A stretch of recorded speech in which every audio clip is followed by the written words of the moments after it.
What if the world's oldest civilization wasn't actually the first? In the deserts of Iraq, archaeologists found something impossible: cities that appeared fully formed, writing that had no ancestors, mathematics so advanced we still use it today. But no one knows where it came from. The Sumerians didn't slowly build civilization, they inherited it. Their myths speak of teachers who came down from heaven. Their temples are aligned to stars that moved millennia ago. Their flood stories match dozens of other cultures who never met. And everything, the cities, the writing, the knowledge, appears in history at exactly the same moment, as if someone pressed play on a civilization that was already designed. But designed by whom? And what happened to the original builders? If you've ever felt like human history has missing chapters, like we're living in the sequel to a story no one remembers, then you're ready for what we found. Because buried beneath 5,000 years of accepted history is evidence of something that changes everything. Please hit subscribe. The first clue is waiting. The silence was wrong. Dr. Charles Leonard Woolley had spent enough years digging through the remains of dead civilizations to know what emptiness should sound like. The quiet rustle of sand shifting through broken pottery. The hollow echo when your shovel strikes a buried wall. The whispered collapse of ancient mud brick crumbling back to dust. But standing in the excavation pit at Ur in 1922, surrounded by walls that shouldn't exist, Woolley heard something else. A silence that felt deliberate, as if someone had carefully erased every sound that might explain what he was looking at. 6 feet down, where he expected to find the scattered bones of humanity learning to build, he found perfection instead. Streets laid out in precise grids. Drainage systems engineered with mathematical precision. Walls that ran straight and true for hundreds of yards, their foundations cut deep into bedrock with the confidence of builders who had never known failure. This was supposed to be one of mankind's first attempts at city building, but it looked like someone had been practicing for centuries. Woolley lifted a cuneiform tablet from the dirt, tax records written in neat columns, cataloguing grain shipments and livestock inventories with bureaucratic efficiency that wouldn't be out of place in a modern office. The clay was still warm from the desert sun, but the knowledge pressed into its surface was older than anything human civilization was supposed to possess. He stood there in that trench, holding evidence that made no sense, and felt the first crack appear in everything archaeology had taught him about how societies begin. Because cities don't emerge like this. They stumble into existence over generations, leaving behind the debris of countless mistakes, collapsed walls, failed experiments, the archaeological poetry of trial and error. You should be able to trace their growth like rings in a tree, each layer showing how the builders learned from the previous generation's failures. But here, beneath 4 millennia of sand, lay a blueprint that seemed to have skipped the learning entirely. The pattern repeated itself everywhere they dug. At Uruk, archaeologists had uncovered a metropolis housing nearly 80,000 people, complete with specialized districts for craftsmen, merchants, and priests. Monumental ziggurats rose from the city center like geometric mountains, their stepped sides climbing toward heaven with an architectural confidence that should have taken centuries to develop. Administrative archives recorded complex legal proceedings. Schools taught standardized curricula to young scribes. Workshops produced goods according to specifications so precise they suggested industrial-level quality control. And all of it, every system, every innovation, every leap forward, appeared simultaneously around 3200 BCE, as if someone had drawn up plans for an entire civilization and then built it in a single, coordinated effort. In the lamplight of his tent that evening, Woolley spread out his drawings and tried to make sense of what felt increasingly like a magician's trick. How do you make a civilization appear without showing your work? The mathematics alone defied explanation. The Sumerians hadn't just stumbled onto a working number system, they had created something elegant. Their base 6D mathematics allowed for complex calculations with fractions and large numbers, a system so sophisticated we still use it today when we divide hours into minutes and circles into degrees. This wasn't the kind of practical counting you develop while tallying sheep. This was theoretical mathematics, the product of minds that understood abstract principles our own civilization didn't rediscover until the Renaissance.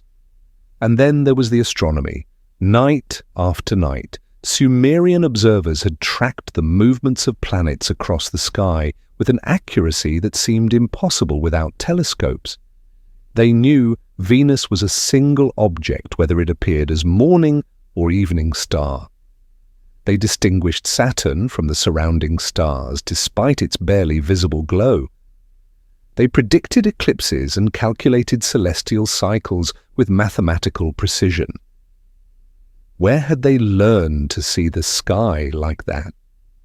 Who had taught them to recognize patterns in the darkness that took other cultures millennia to discover? At Eridu, the city Sumerians themselves claimed was the first ever built, the mystery deepened into something approaching dread. Beneath the main temple, archaeologists had uncovered 17 construction layers, each built directly atop the last. But these weren't the random additions you'd expect from a building that evolved over time. Each layer followed the exact same architectural plan, the same proportions, the same orientation, the same careful attention to astronomical alignments. 17 times across centuries, builders had climbed these steps, measured these angles, and laid these foundation stones. 17 times they had chosen absolute fidelity over innovation, preservation over progress. It was as if they were terrified of forgetting something. Standing among those ruins today, you can feel the weight of that repetition. The obsessive precision of architects who refused to deviate from a pattern they couldn't or wouldn't explain. What were they so desperate to remember, and what were they so afraid of losing? The conventional story goes like this. Around 3500 BCE, nomadic tribes settled in the fertile valley between the Tigris and Euphrates. Agricultural surplus led to population growth, which created the need for social organization, which eventually resulted in civilization. It's clean, logical, and fits comfortably in textbooks. But when you dig past the surface, the evidence begins to resist. Where are the failures, the experimental phase when humans were figuring out how to be civilized? Every other culture leaves behind this archaeological trail of learning, pottery that gradually improves, tools that slowly evolve, buildings that grow more sophisticated over generations. In Sumer, the earliest layers accessible to archaeologists already show remarkable sophistication. The first cuneiform tablets aren't primitive scratches, they're standardized records written in organized script, complete with mathematical calculations and legal terminology. The earliest irrigation channels aren't simple ditches, they're engineered waterways with locks, gates, and distribution systems. It's as if the Sumerians began their civilization at version 5.0, never bothering with the messy process of learning what version 1.0 should look like. But perhaps the most unsettling discovery is what lies beneath Sumer's foundations, or rather, what doesn't. In the deepest layers archaeologists can reach, they don't find the ancestors of Sumerian civilization, they find absence. Not the natural emptiness of uninhabited places, but something that feels deliberately cleaned, swept, prepared. It's like walking into a house where someone has carefully removed all the family photos, leaving behind only the faint outlines on the walls where frames once hung. The Sumerians themselves seemed aware of this emptiness.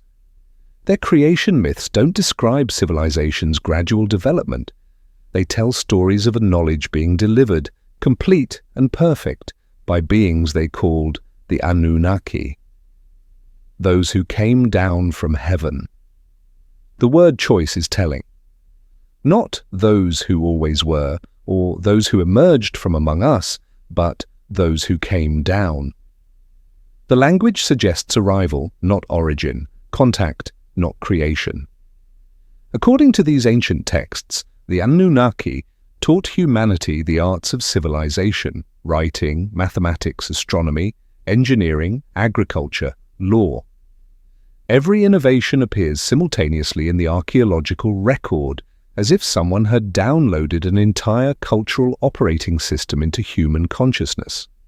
Most scholars interpret these myths as symbolic, humanity's tendency to attribute mysterious knowledge to divine intervention. But what if the Sumerians were describing something else? What if they were preserving a memory of learning, not from gods, but from teachers whose origins had been forgotten? The myths describe something the Sumerians called the me, divine laws or cosmic principles that weren't created but recovered, retrieved from chaos, restored to order, rebuilt from memory. That word, rebuilt, echoes through Sumerian literature like a confession. They weren't inventing civilization, they were reconstructing it. But reconstructing it from what? And based on whose memory? Standing in the ruins of Ur, as the sun sets over the Iraqi desert, you can feel the weight of these questions, the mathematical precision of the walls, the perfect alignment of the temples, the sense that everything here was built according to plans drawn by architects who are no longer available for questions. And in that silence, that same deliberate silence Woolley first noticed a century ago, you begin to understand what's really missing from our story of human civilization. We're not looking at humanity's first cities, we're looking at its first reconstruction project, which means somewhere, buried deeper than we've yet dared to dig, lie the blueprints for everything we think we invented ourselves. The original plans for civilization, waiting in the darkness like a door we're not sure we want to open, because if Sumer wasn't the beginning, if it was just the first attempt to rebuild something that came before, then every assumption we've made about human history might be wrong. All of it might be nothing more than the echoes of a memory we've been trying to forget. If that's true, we have to ask, what are we really rebuilding? Who taught us the plans? And why does the thought of finding the original blueprints fill us with a dread we can't quite name?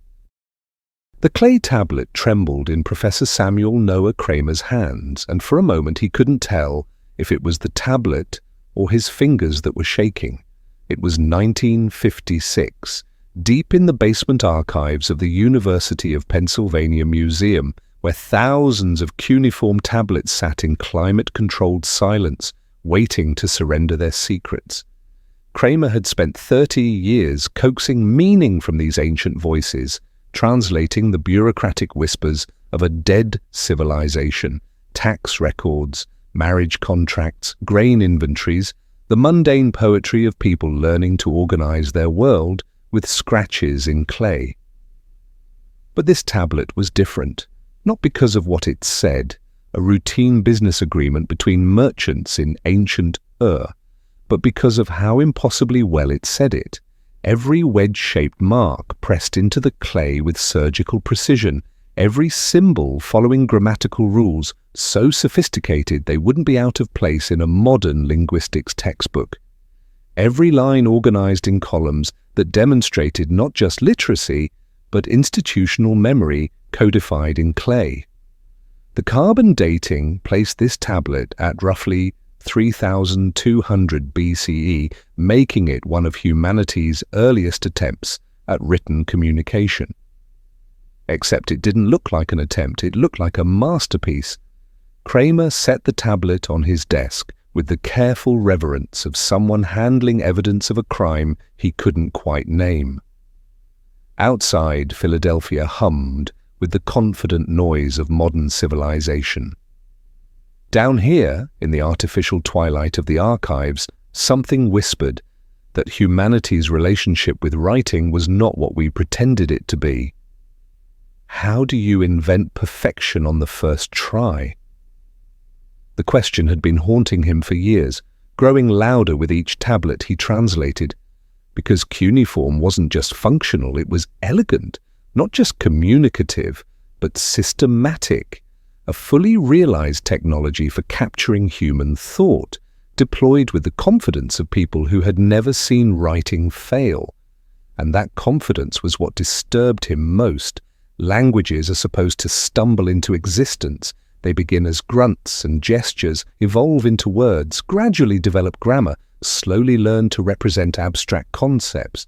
Writing systems should show even more evolutionary debris, the archaeological remains of people figuring out how to make marks represent sounds, how to organize symbols into meaning, how to transform the chaotic flow of human speech into something that could survive on clay. But the Sumerian record was surgically clean.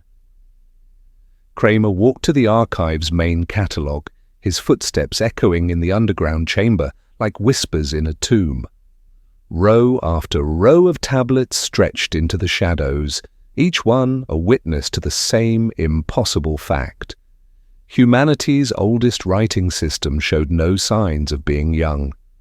He pulled another tablet from its protective housing, a legal document from Lagash that dealt with water rights between neighboring cities. The language was dense with technical terminology, legal precedents, and bureaucratic protocols.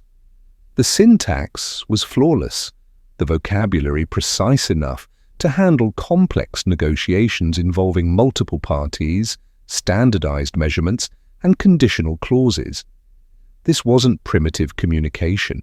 This was institutional sophistication crystallized in clay, and it bothered him that no one else seemed bothered by this. The conventional story, the one taught in every archaeology classroom, goes like this. Around 3200 BCE, Sumerian merchants needed to track increasingly complex transactions. Necessity mothered invention. Simple pictographs gradually evolved into abstract symbols. Over time, these symbols began representing sounds instead of objects. Eventually, you have writing. It's clean, logical, satisfying. It's also wrong. Because pictographs, when they exist in the archaeological record, don't show gradual evolution into cuneiform. They show up sporadically, inconsistently, with no clear developmental relationship to the sophisticated script that emerges fully formed around 3200 BCE. It's like finding a few random sketches and then claiming they explain the Sistine Chapel. The evolutionary stages are missing, the transitional forms don't exist, the obvious mistakes that should litter any learning process are absent from the record. Just perfection, appearing from nowhere like a door opening in a wall you didn't know was there. Kramer returned to his desk and opened his translation notes, pages upon pages of careful analysis that had consumed decades of his life. The more he studied Sumerian grammar, the more convinced he became that these scribes weren't inventing a writing system, they were following one. The language showed structural sophistication that seemed impossible for a first draft. Verb conjugations that handled subtle temporal relationships most languages take millennia to develop. Noun classifications that reveal deep philosophical thinking about the nature of reality. Syntactic rules flexible enough to express everything from mundane accounting to cosmic poetry. And all of it appeared simultaneously, as if someone had downloaded an entire linguistic operating system into human consciousness. He pulled up his translations of the earliest school tablets, exercises from the Edubba, the Sumerian tablet houses, where young scribes learned their craft. But even these educational materials troubled him. Students weren't experimenting with new ways to represent sound and meaning. They were memorizing thousands of lines of predetermined text, mathematical tables, legal formulas, religious hymns, astronomical observations, education as preservation, not exploration. What were they preserving? And why did preservation feel so urgent?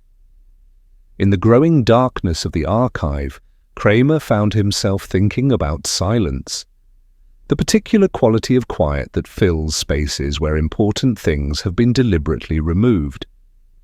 It was the same silence he'd noticed in the archaeological record beneath the earliest cuneiform tablets. No practice runs, no experimental symbols, no evidence of a civilization learning to write. Just absence, and then suddenly perfection. The Sumerians had a word for their writing system. Sa, it meant to write, but also to place in order and to remember. The same root appeared in words for preservation, restoration, and reconstruction, as if writing itself was not about creation, but about preventing something from being lost, not invention, salvation. Kramer closed his eyes and tried to imagine the first Sumerian scribe sitting in some long-buried chamber, pressing a reed stylus into wet clay. What had that moment felt like? The thrill of discovery? The satisfaction of invention? Or the weight of responsibility, knowing you were the last link in a chain that stretched back to teachers whose names had already been forgotten? Because the more he studied these tablets, the more convinced he became that cuneiform wasn't humanity's first writing system. It was humanity's first backup drive. The myths supported this interpretation. Sumerian creation stories didn't describe writing being invented. They described it being recovered.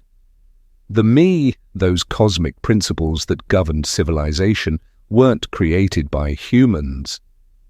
They were retrieved from chaos, restored to order, transmitted by the Anunnaki, those who came down from heaven to preserve knowledge that might otherwise be lost. Most scholars interpreted these myths as symbolic explanations for cultural innovation. But sitting in that archive, surrounded by tablets that whispered of knowledge too perfect to have been learned from scratch, Kramer began to wonder if the Sumerians were describing something more literal. What if they weren't writing creation myths? What if they were writing user manuals? Instructions for preserving knowledge that was already ancient when the first cuneiform tablet was pressed. Guidelines for maintaining systems that had been designed by minds the Sumerians could remember only in fragments and metaphors. He opened another tablet, astronomical observations that tracked planetary movements with mathematical precision that wouldn't be matched for thousands of years. The same scribes who recorded grain shipments were mapping the cosmos using a writing system sophisticated enough to handle both mundane accounting and celestial mechanics. From day one, what kind of culture invents writing and immediately points it toward the stars? The kind that isn't inventing anything, the kind that's trying to remember. The silence in the archive pressed against him like a weight. Thousands of tablets, millions of carefully pressed symbols, centuries of preserved knowledge, all of it feeling like an echo of something larger that had been speaking in a voice we could no longer hear. And then cuneiform simply vanished from history. Not gradually, not through evolution into other scripts, but cleanly, as if its purpose had been fulfilled, as if the backup process was complete. Kramer sat back in his chair and let the question form that would haunt him for the rest of his career. If the Sumerians were preserving rather than creating, what exactly were they trying so desperately not to forget? Because somewhere in the silence before the first tablet, something had been worth preserving. Something important enough to encode in wedge-shaped marks and bury in desert sand for future civilizations to discover. Something we might still be trying to remember, one translated symbol at a time. And if that was true, if the world's oldest writing system was actually a preservation project disguised as an invention, then the real question wasn't how the Sumerians learned to write. It was who taught them what to remember. The night sky above Mesopotamia in 3000 BCE was darker than anything we can imagine now. No light pollution, no artificial glow washing out the stars. Just infinite blackness punctuated by thousands of points of light, each one a mystery waiting to be solved by minds that had never seen a telescope, never held a compass, never even conceived of the wheel. Dr. Hermann Hunger knew this darkness intimately.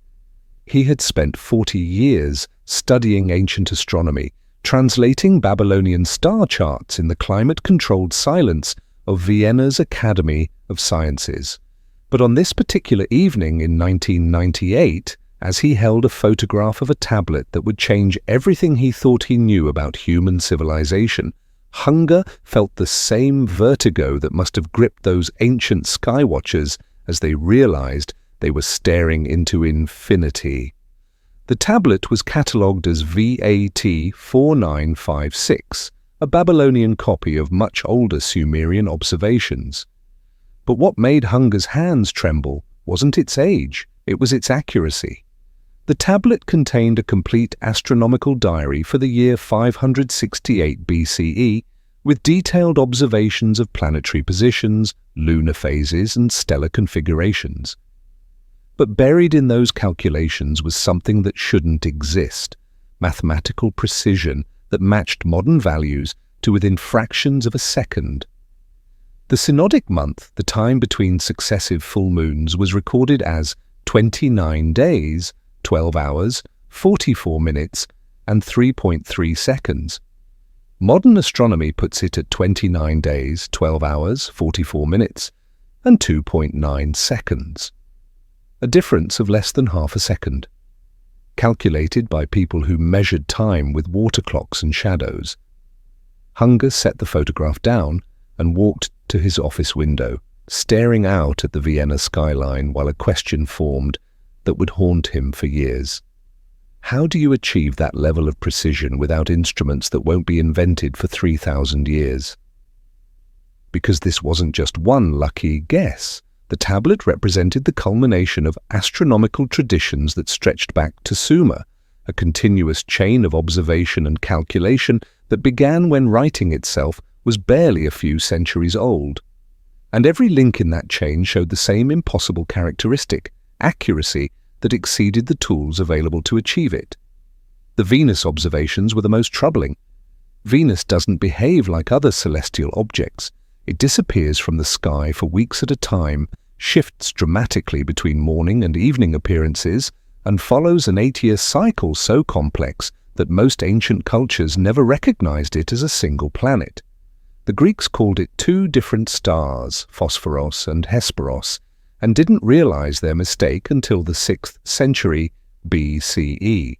But the Sumerians knew. Not only did they understand that the morning star and evening star were the same celestial body, they tracked its complete cycle with mathematical precision. The Venus tablet of Amisaduqa, copied from older Sumerian sources, recorded 21 years of Venus observations with data so accurate that modern astronomers use it to date ancient chronologies. How does a civilization that's just learning to write immediately begin mapping one of the most complex planetary motions visible from Earth? Hunger pulled up his translation notes, pages covered with careful analysis of cuneiform astronomical texts. The more he studied these ancient observations, the more convinced he became that something fundamental was missing from our understanding of how knowledge develops. Because knowledge is supposed to evolve gradually.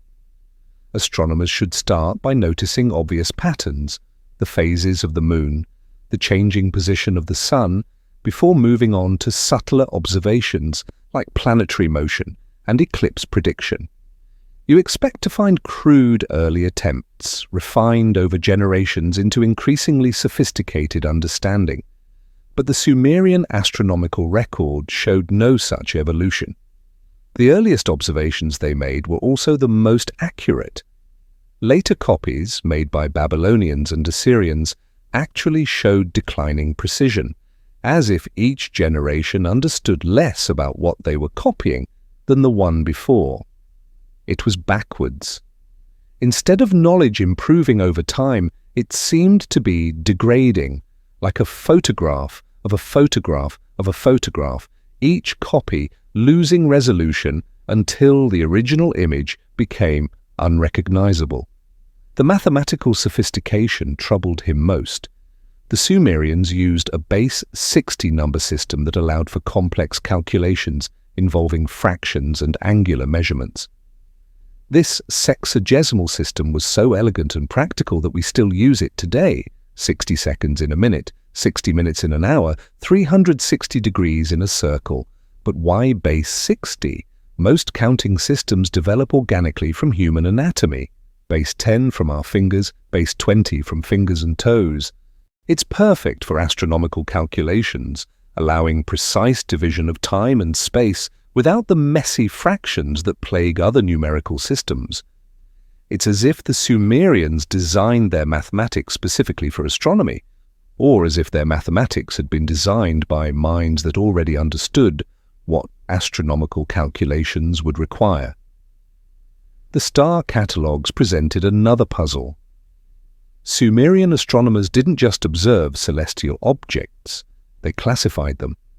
They distinguished between stars and planets, recognized that planets followed different paths across the sky, and grouped stars into constellations that we still use today. They understood that some stars never moved relative to each other, while others, the wandering stars or planets, traced complex paths against the stellar background. This kind of systematic observation required institutional memory spanning generations. Someone had to watch the same patch of sky night after night, year after year, decade after decade, carefully noting the smallest changes in position and brightness. And someone had to maintain those records, ensuring that the knowledge accumulated by one generation could be passed intact to the next. But where were the institutions that could support such long-term observation? The Sumerians had temples but no universities. They had scribes but no professional astronomers. They had cities but no observatories. How do you maintain precision astronomical observations across centuries without the institutional infrastructure that precision requires? The silence outside Hunger's office felt different now, pregnant with the weight of questions that had no comfortable answers. In his desk drawer lay dozens of similar tablets, each one a witness to the same impossible fact. Humanity's oldest astronomical records were also its most accurate.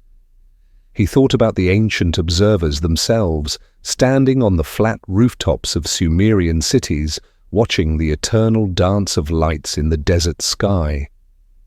What had driven them to such patient observation? What had taught them which patterns mattered and which could be ignored?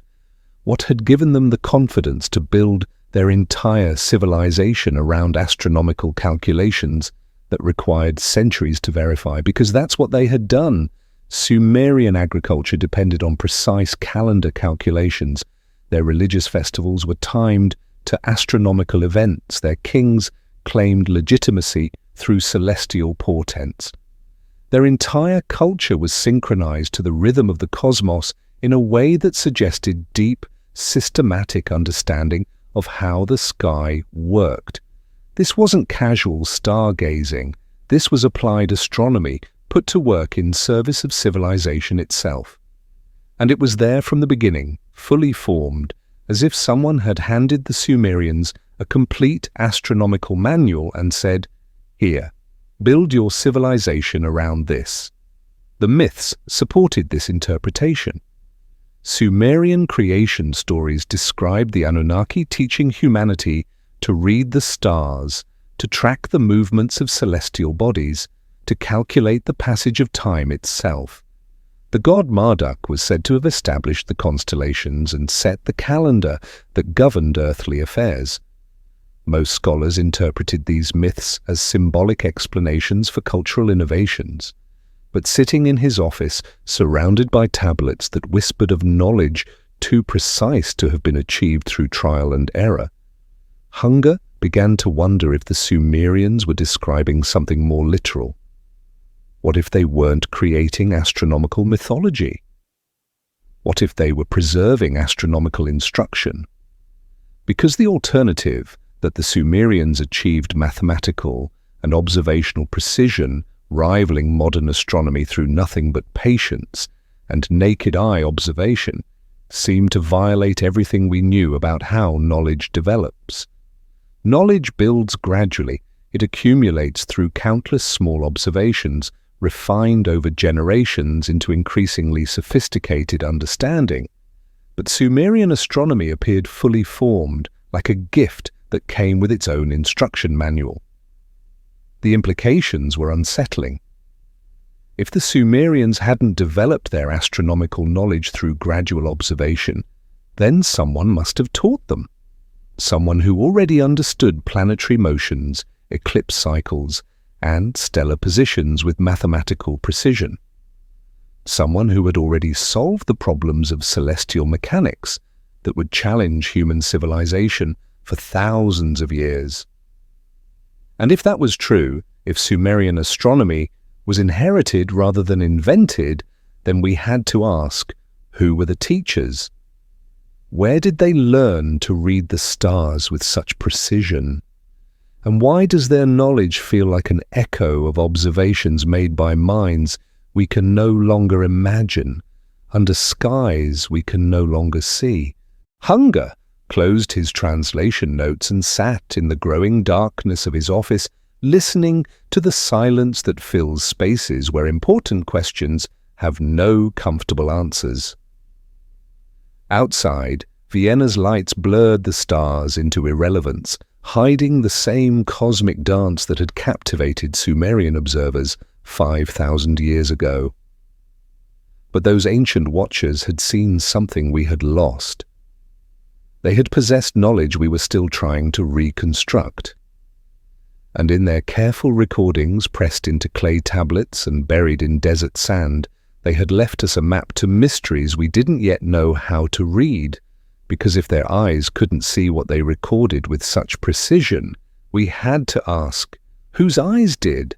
And why does the thought of finding those original observers fill us with the same mixture of wonder and unease that must have gripped the first Sumerian astronomer as he realized he was mapping infinity with nothing but clay and starlight? You checked the time 17 minutes ago. The digital display on your phone read 2:43 p.m., 2 hours, 43 minutes past noon. 60 seconds ticking by in each minute, 60 minutes accumulating in each hour, 360 degrees marking the complete rotation of Earth that creates each day. Numbers so familiar they're invisible, so embedded in the architecture of modern life that questioning them feels absurd, like asking why water is wet or why gravity pulls down instead of up.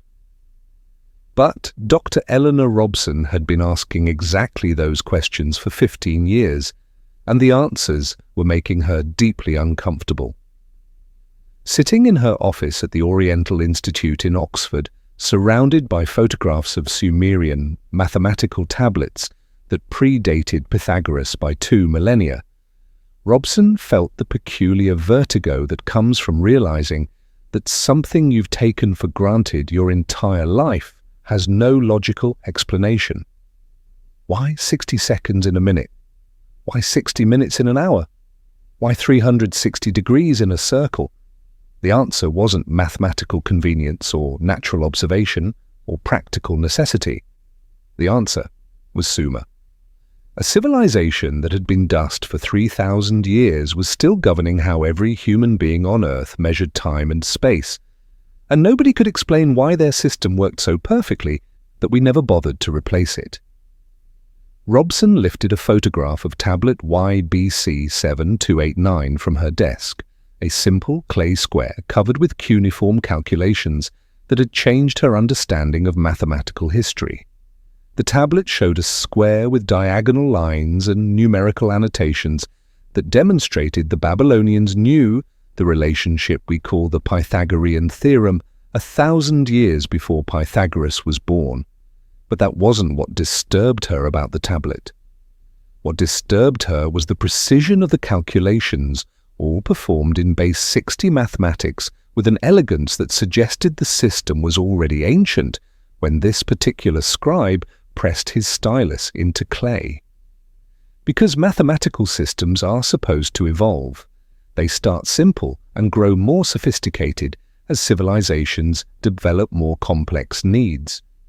You expect to find primitive counting methods gradually refined into advanced calculation techniques.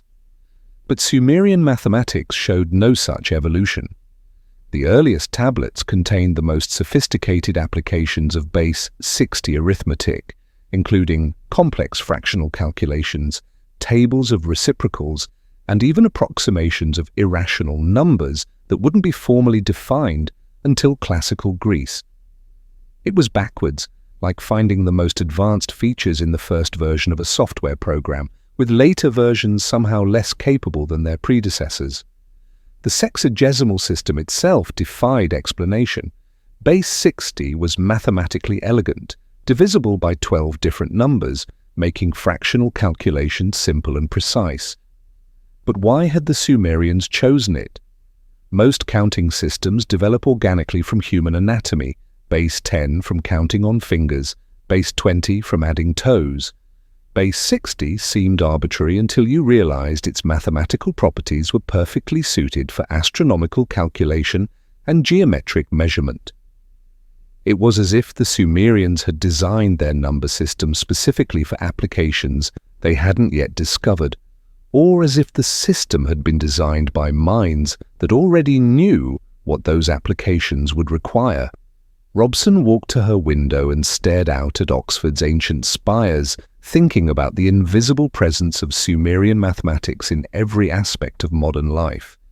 GPS satellites calculated positions using coordinates measured in degrees and minutes. Computer processors synchronized operations using time measurements derived from base 60. Navigation systems guided ships and planes using angular calculations that traced back to cuneiform tablets pressed 5,000 years ago. The entire infrastructure of technological civilization was built on mathematical foundations laid by people who had never seen an airplane, never imagined a computer, never conceived of satellites orbiting Earth. Yet their numerical system worked flawlessly for applications they couldn't have anticipated. How do you accidentally create a mathematical framework perfect for technologies that won't exist for millennia? The academic community preferred not to ask such questions. The standard explanation was practical necessity.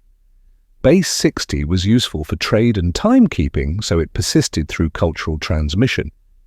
But this explanation ignored the fundamental problem of origin.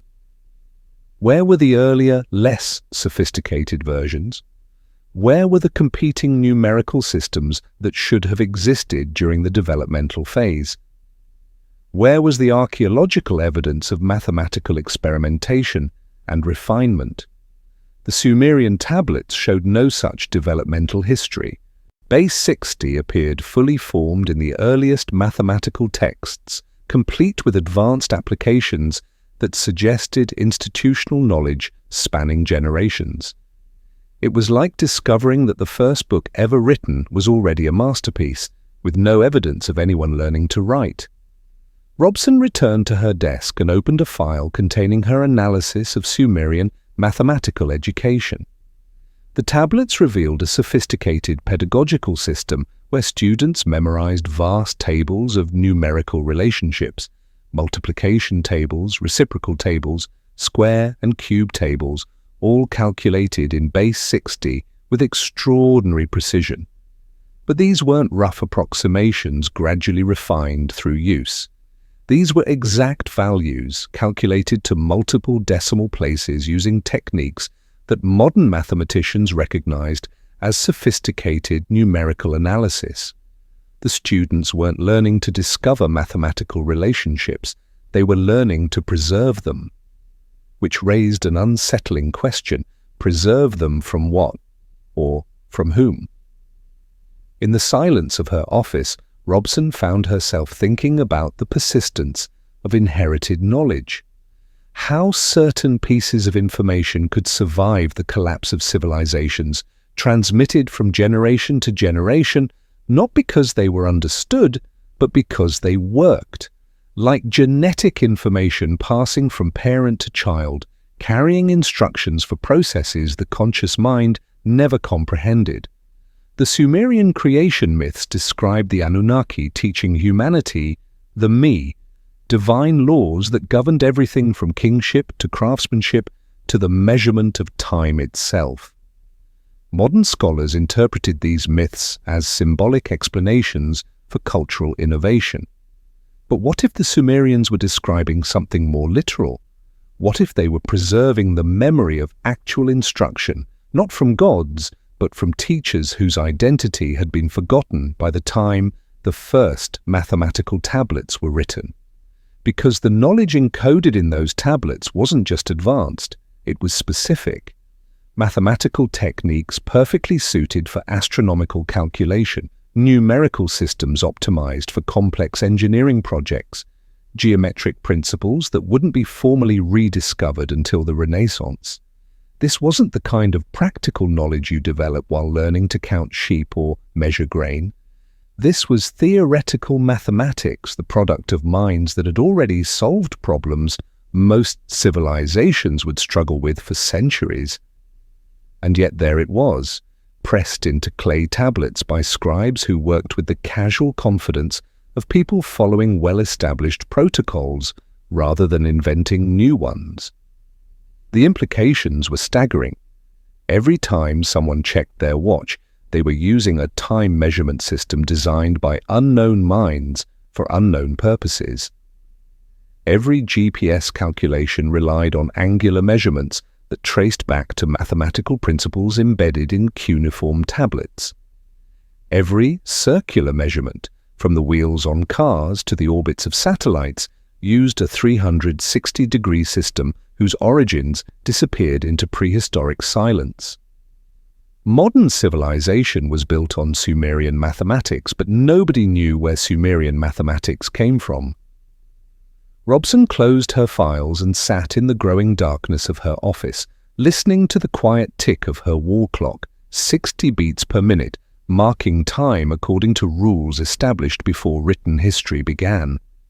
Outside, Oxford's bells chimed the hour in 12-tone sequences that echoed mathematical relationships first encoded in clay 5 millennia ago. The persistence was what troubled her most. Other ancient innovations had been improved, replaced, or forgotten. Egyptian hieroglyphs evolved into other writing systems. Roman architecture was superseded by new engineering techniques. Greek philosophy was refined by subsequent thinkers. But Sumerian mathematics persisted unchanged, as if it had achieved a perfection that couldn't be improved upon, as if it represented not human invention, but inheritance from a source that had already solved the fundamental problems of measurement and calculation, which meant that every second ticking by on every clock in the world was marking time according to instructions written by minds we could no longer identify for purposes we no longer remembered, following mathematical principles that arrived in human history fully formed and perfect. And if that was true, if the numbers governing modern life were inherited rather than invented, then we had to ask, who designed the original system? What were they measuring so precisely? And why does their mathematics still work perfectly for applications they could never have imagined? Because somewhere in the silence before the first cuneiform tablet, someone had established the numerical rules that still governed how every human being experienced time and space. Someone had created a mathematical framework so robust that it could survive the collapse of empires, the forgetting of languages, and the transformation of human civilization from mud-brick cities to spacefaring technology. Someone whose identity was now hidden behind 5,000 years of cultural transmission, but whose invisible presence could be felt every time you glanced at a clock and saw 60 seconds marking time according to their design. And why does that realization that we're still following mathematical instructions written by anonymous minds in prehistoric darkness feel less like discovery and more like remembering something we were never supposed to forget? The shadow falls exactly where it always has. Dr. Margaret Whitney stood at the base of the ziggurat of watching 4,000 years of sunlight paint the same geometric pattern across the desert sand that it had painted every winter solstice since the temple was built. The ancient bricks, crumbling and sun-bleached, still cast their shadow with the precision of a sundial, marking time according to astronomical calculations pressed into clay when mammoths still walked the earth. But this wasn't a sundial, it was something far more troubling. Whitney had spent 8 years studying Mesopotamian architecture, and the more she understood about ziggurat construction, the more convinced she became that these massive stepped pyramids weren't built for the living. They were built for memory itself. Architectural monuments designed to preserve knowledge that couldn't be trusted to human transmission alone. The question that haunted her was simple. Memory of what? Because ziggurats weren't accidents of ancient engineering. They were instruments built with mathematical precision and astronomical alignment that suggested their creators understood principles of celestial mechanics most civilizations wouldn't discover for millennia. Every measurement had meaning, every angle served a purpose, every alignment pointed toward knowledge we could no longer decipher. The ziggurat of rose before her like a man-made mountain, its stepped sides climbing toward heaven in carefully calculated proportions. 70 feet tall in its current ruined state, it had originally soared over 100 feet into the Mesopotamian sky, its upper platform positioned to track the movements of Venus across the night sky. This particular temple had been built around 2100 BCE under King Ur-Nammush, but Whitney's archaeological survey suggested it followed blueprints far older than its construction date. The foundation measurements, the staircase orientations, the astronomical alignments, all of it matched patterns found in ziggurats across Sumer, as if every builder had access to the same master plan. A plan that seemed to encode knowledge nobody could explain. She walked around the temple's base, noting the precision of its cardinal alignment. The corners pointed almost exactly north, south, east, and west, an achievement that required sophisticated understanding of astronomy and geometry. The 3 staircases that climbed its sides faced specific celestial rising points, and the entire structure was positioned to serve as a massive observatory for tracking planetary motions.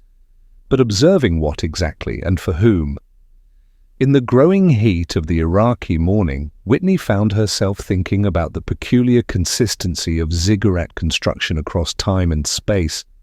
From Uruk to Eridu to Nippur, every major Sumerian city had built one of these stepped pyramids, different sizes, different kings, different centuries, but the same essential design. It wasn't variation on a theme, it was repetition of a pattern preserved with the kind of obsessive fidelity that suggested the builders were following instructions they couldn't afford to misinterpret. The mathematical proportions were what troubled her most. Recent LiDAR scanning had revealed that ziggurat dimensions followed precise geometric ratios, relationships between height, width, and volume that corresponded to astronomical cycles and mathematical constants that wouldn't be formally defined until classical Greece. These weren't arbitrary architectural choices, these were encoded formulas built into brick and mortar to ensure their preservation across centuries of cultural change. But formulas for what? Whitney climbed the ancient stairs, each step worn smooth by 4 millennia of feet, following the same ascending path. The climb was deliberate, designed to create specific sight lines and viewing angles that aligned with celestial events. Halfway up, she paused to examine a section of wall where clay tablets had been embedded directly into the brickwork. Astronomical observations literally built into the temple's structure. This was architecture as information storage, stone and clay, serving as backup drives for knowledge that someone had been desperate to preserve. The view from the ziggurat's upper platform was breathtaking in its strategic clarity. The entire Mesopotamian plain stretched to the horizon, with sightlines carefully calculated to track the rising points of stars and planets. Ancient astronomers standing here would have had an unobstructed view of celestial events, with the temple itself serving as a massive instrument for measuring cosmic time. But the alignments were wrong for the current era. Using astronomical software, Whitney had calculated that the ziggurat's orientations made perfect sense for stellar positions as they appeared 4,000 years ago, but had since drifted due to the slow wobble of Earth's axis, a phenomenon called axial precession. The temple wasn't aligned to the present sky, it was aligned to an ancient memory of how the sky used to look, which raised an uncomfortable question. How had Sumerian builders known to account for precession, a celestial phenomenon so subtle it takes advanced mathematics and centuries of observation to detect? The silence on the platform felt deliberate, pregnant with the weight of questions that had no comfortable answers. Whitney pulled out her field notes and reviewed her analysis of ziggurat construction patterns.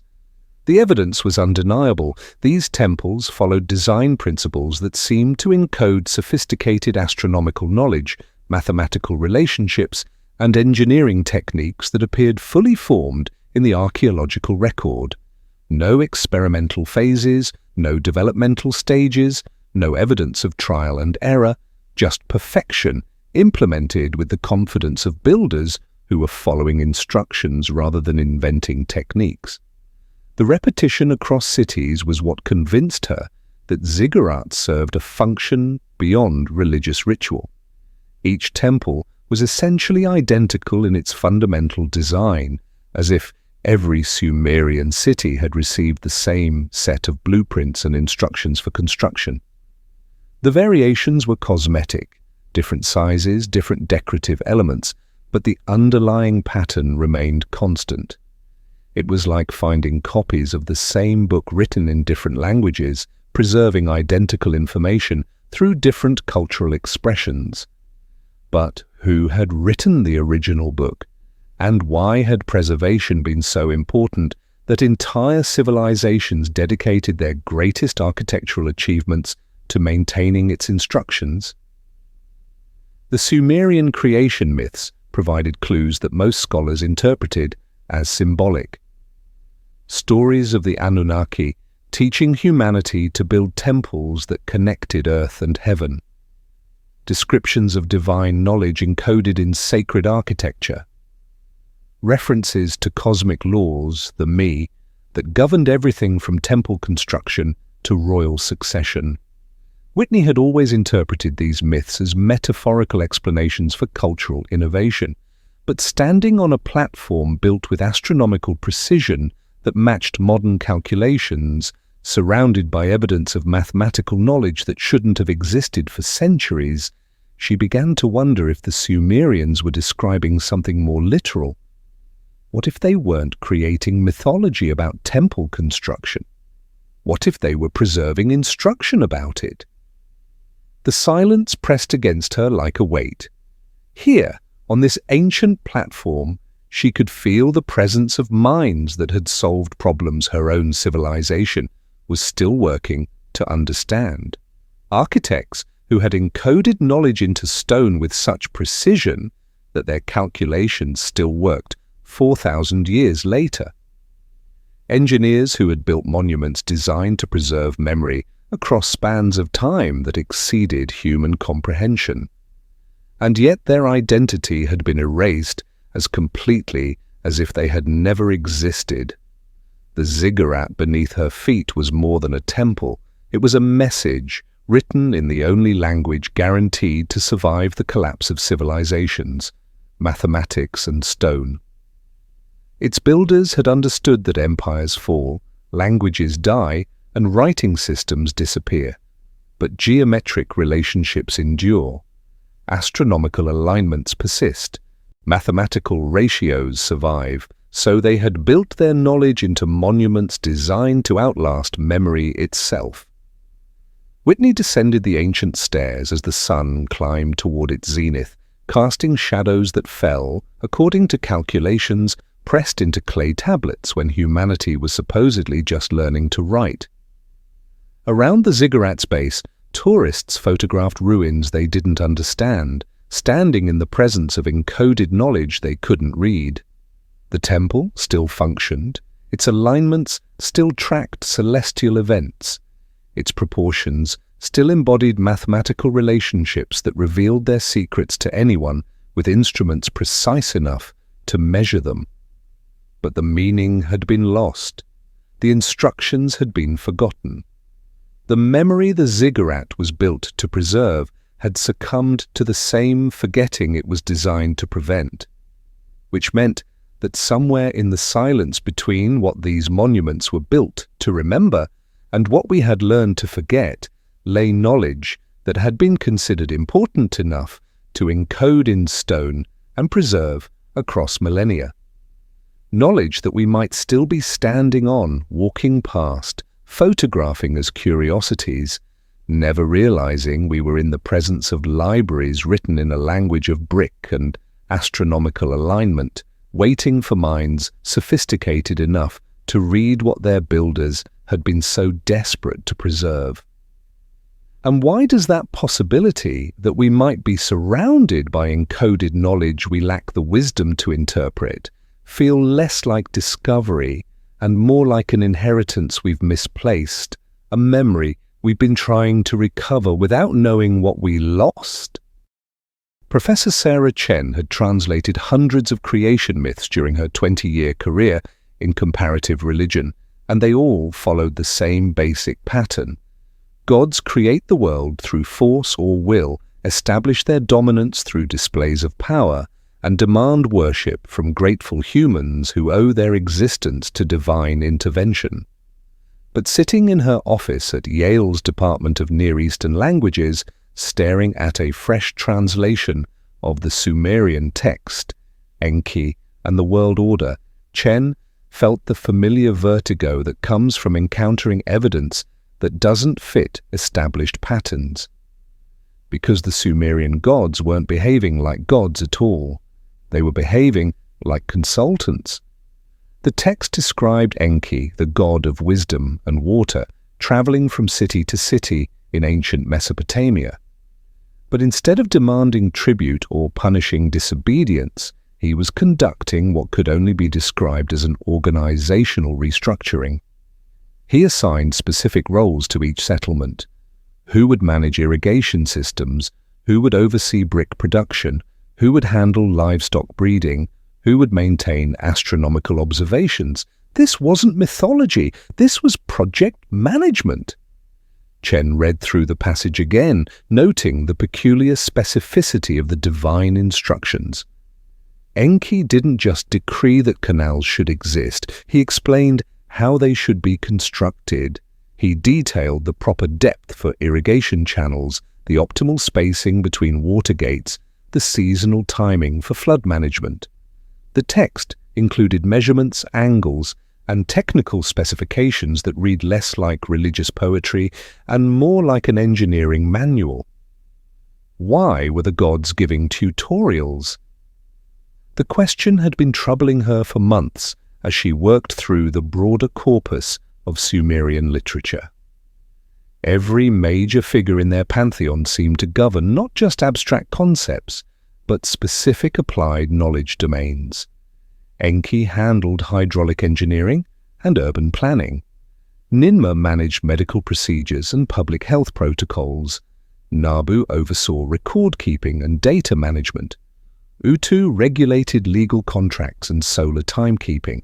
It was like discovering that the Greek pantheon consisted entirely of university professors, each one teaching specialized courses in different branches of human knowledge. But the most unsettling aspect wasn't the specificity of their roles, it was the consistency. These weren't evolving mythologies that changed with each telling. The Anunnaki maintained the same functions, the same areas of expertise, the same detailed knowledge across centuries of cultural transmission. From Sumer to Akkad to Babylon, their job descriptions remained remarkably stable, as if they were preserving something that couldn't be allowed to change. Chen pulled up her analysis of Enki and Ninmah, a creation myth that had always troubled her.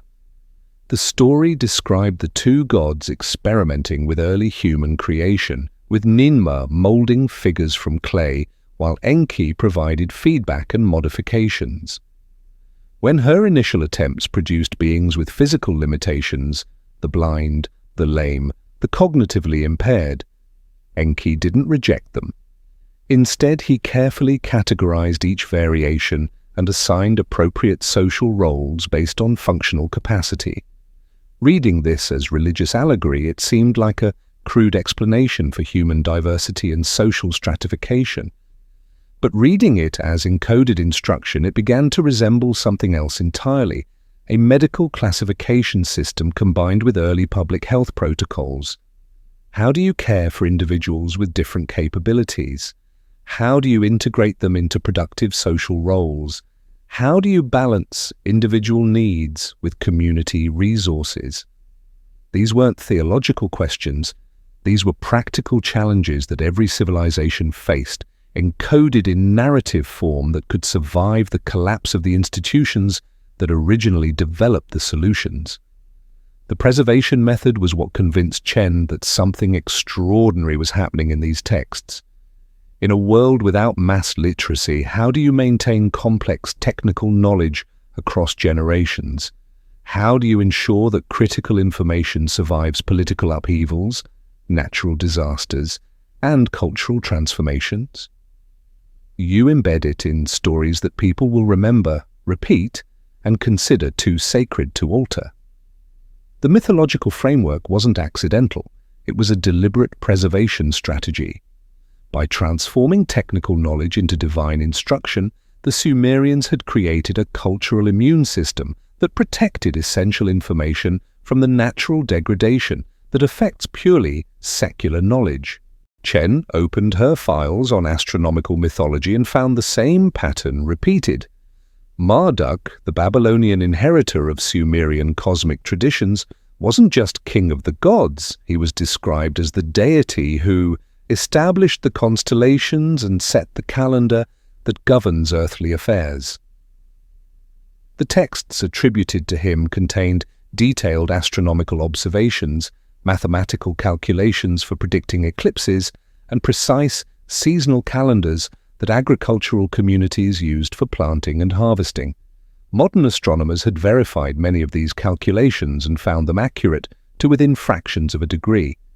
But they were presented as divine decrees rather than scientific observations, wrapped in mythological language that made them easier to memorize and harder to forget.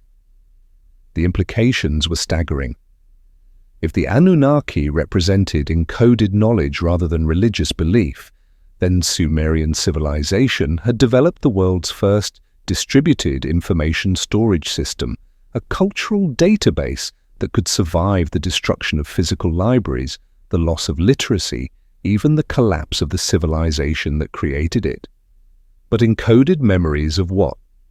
And why had preservation been considered so critical that entire mythological systems were designed around protecting technical information? Chen found herself thinking about the peculiar way these myths handled failure and experimentation.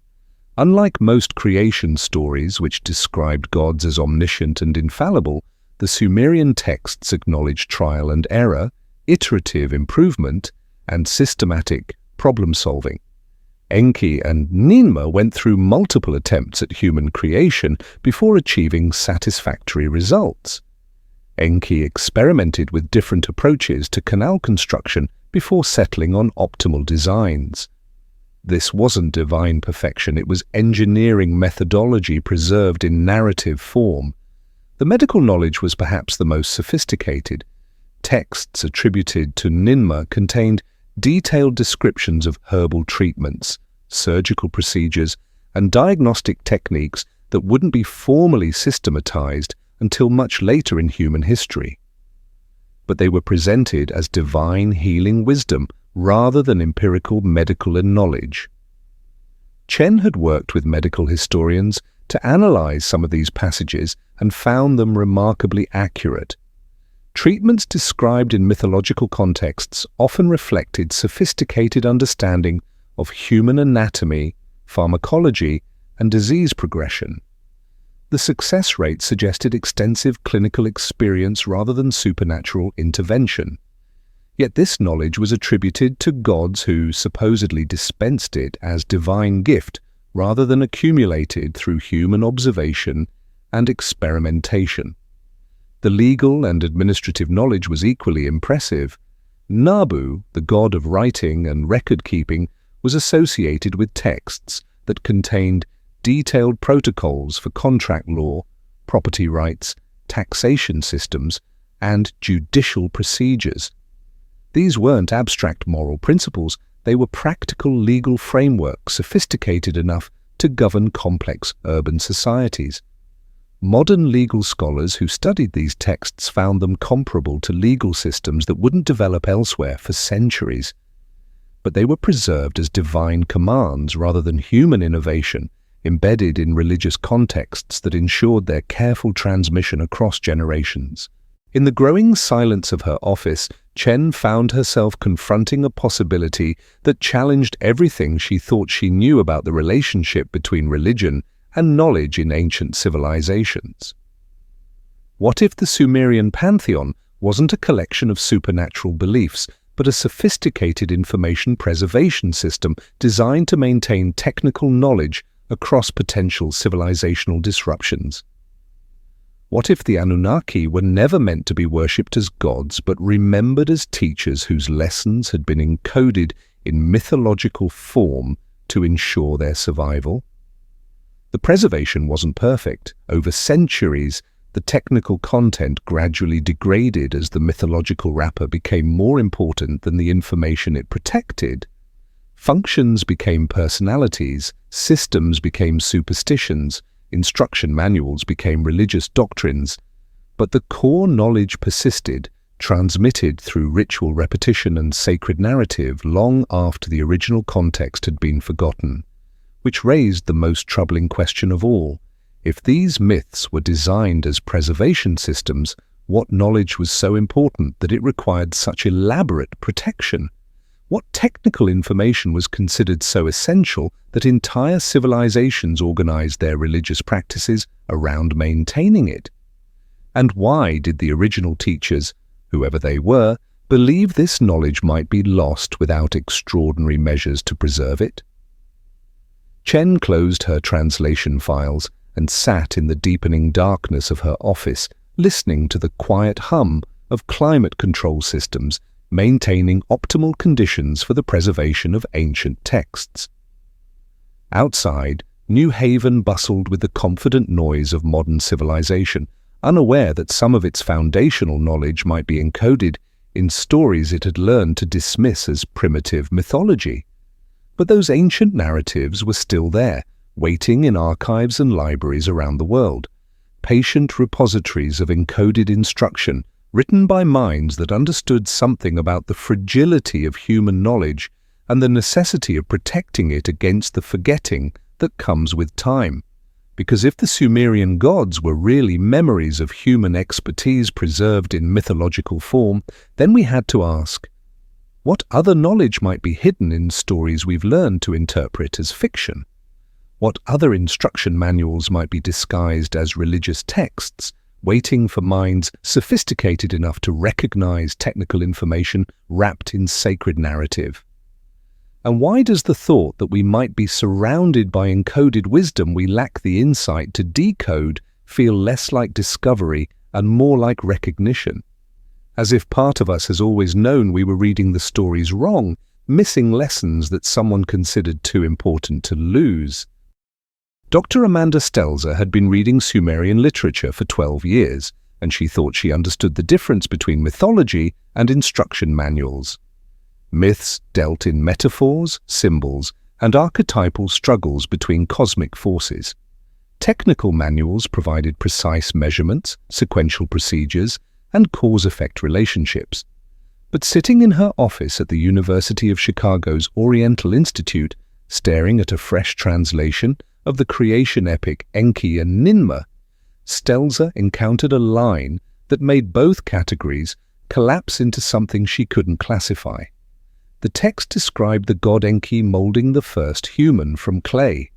Standard creation mythology, until line 47, which specified that the clay should be mixed with water in a ratio of 3 parts to 1 and kneaded until it holds its shape without cracking. That wasn't mythological language, that was pottery instruction, and once she started looking for it, Stelzer found technical specifications embedded throughout Sumerian literature like hidden source code in what appeared to be purely narrative texts. Temple construction myths included bricklaying sequences, agricultural stories contained planting calendars, divine pronouncements encoded legal procedures with the precision of constitutional amendments. These weren't metaphors behaving like measurements. These were measurements disguised as metaphors. The realization was profoundly unsettling.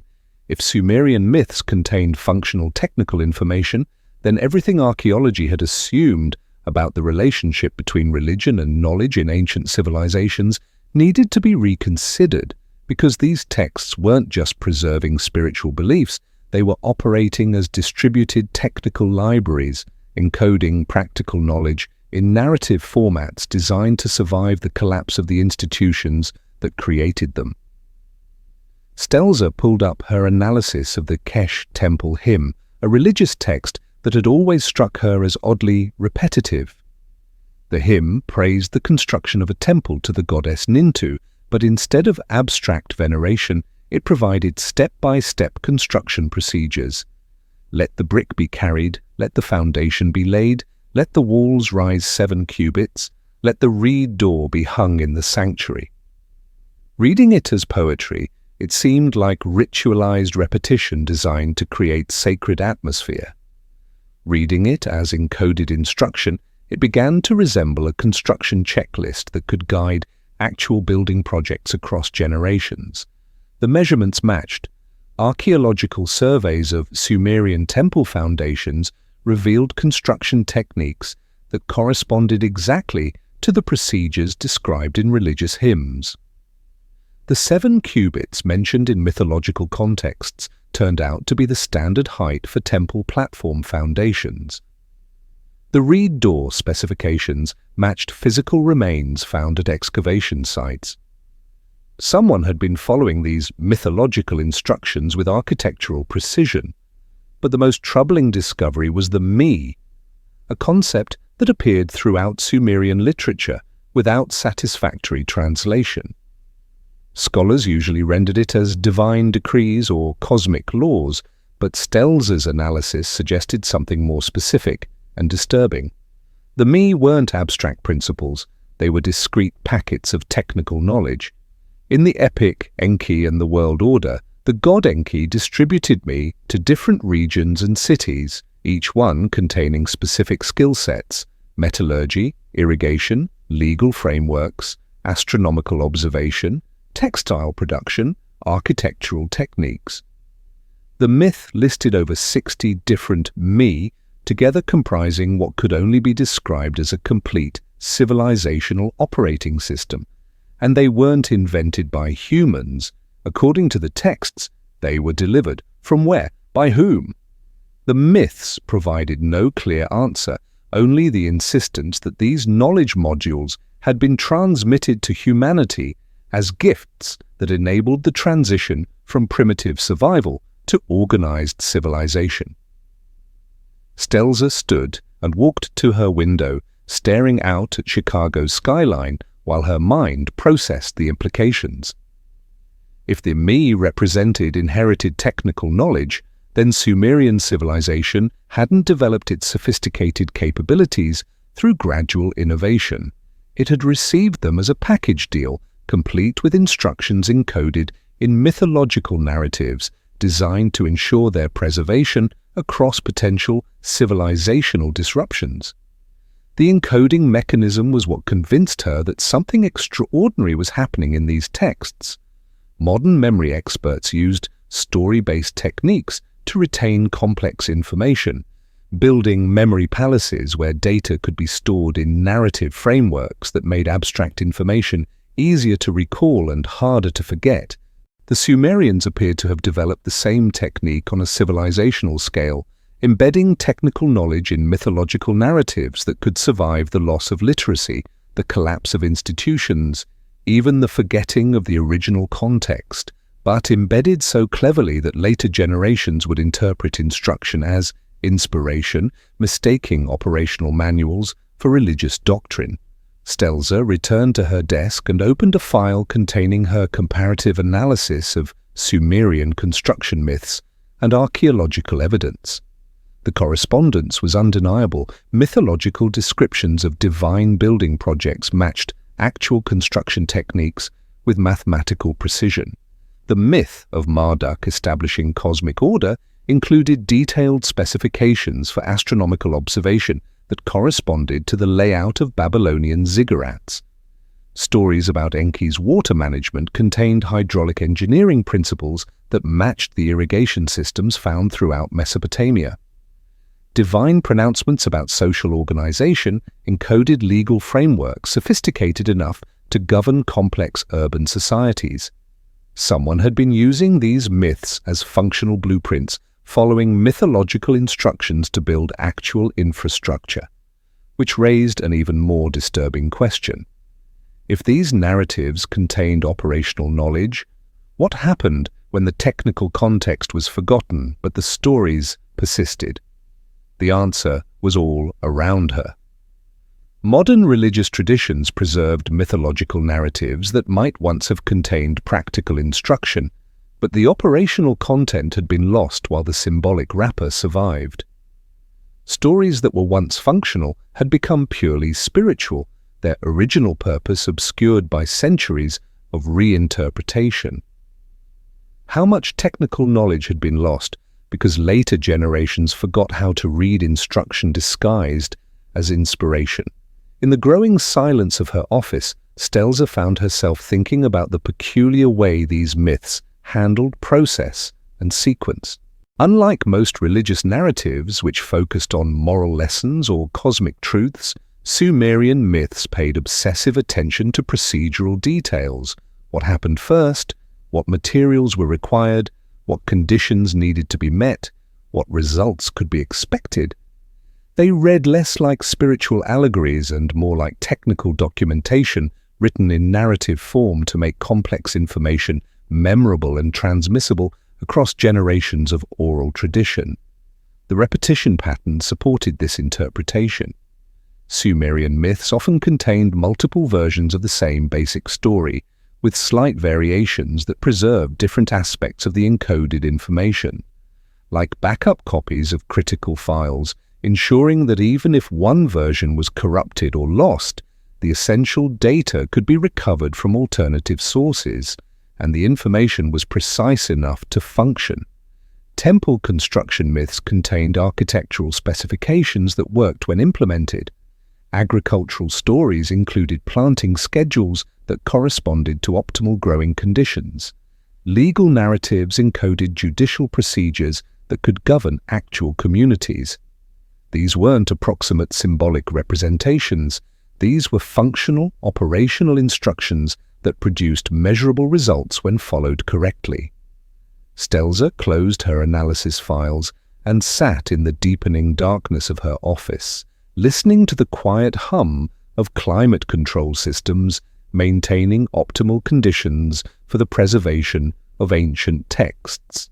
Around her, thousands of clay tablets and papyrus fragments preserved the written remains of civilizations that had risen and fallen across millennia. But how much of what we called mythology might actually be technology, operational knowledge encoded in narrative form by minds that understood something about the fragility of human memory and the necessity of protecting critical information against the forgetting that comes with time? The Sumerian texts suggested that at least one ancient civilization had developed sophisticated techniques for embedding practical knowledge in mythological narratives, creating cultural preservation systems that could maintain technical information across potential civilizational collapses, which meant that other mythological traditions might contain similar encoded instruction, waiting for minds sophisticated enough to recognize technical information disguised as spiritual narrative.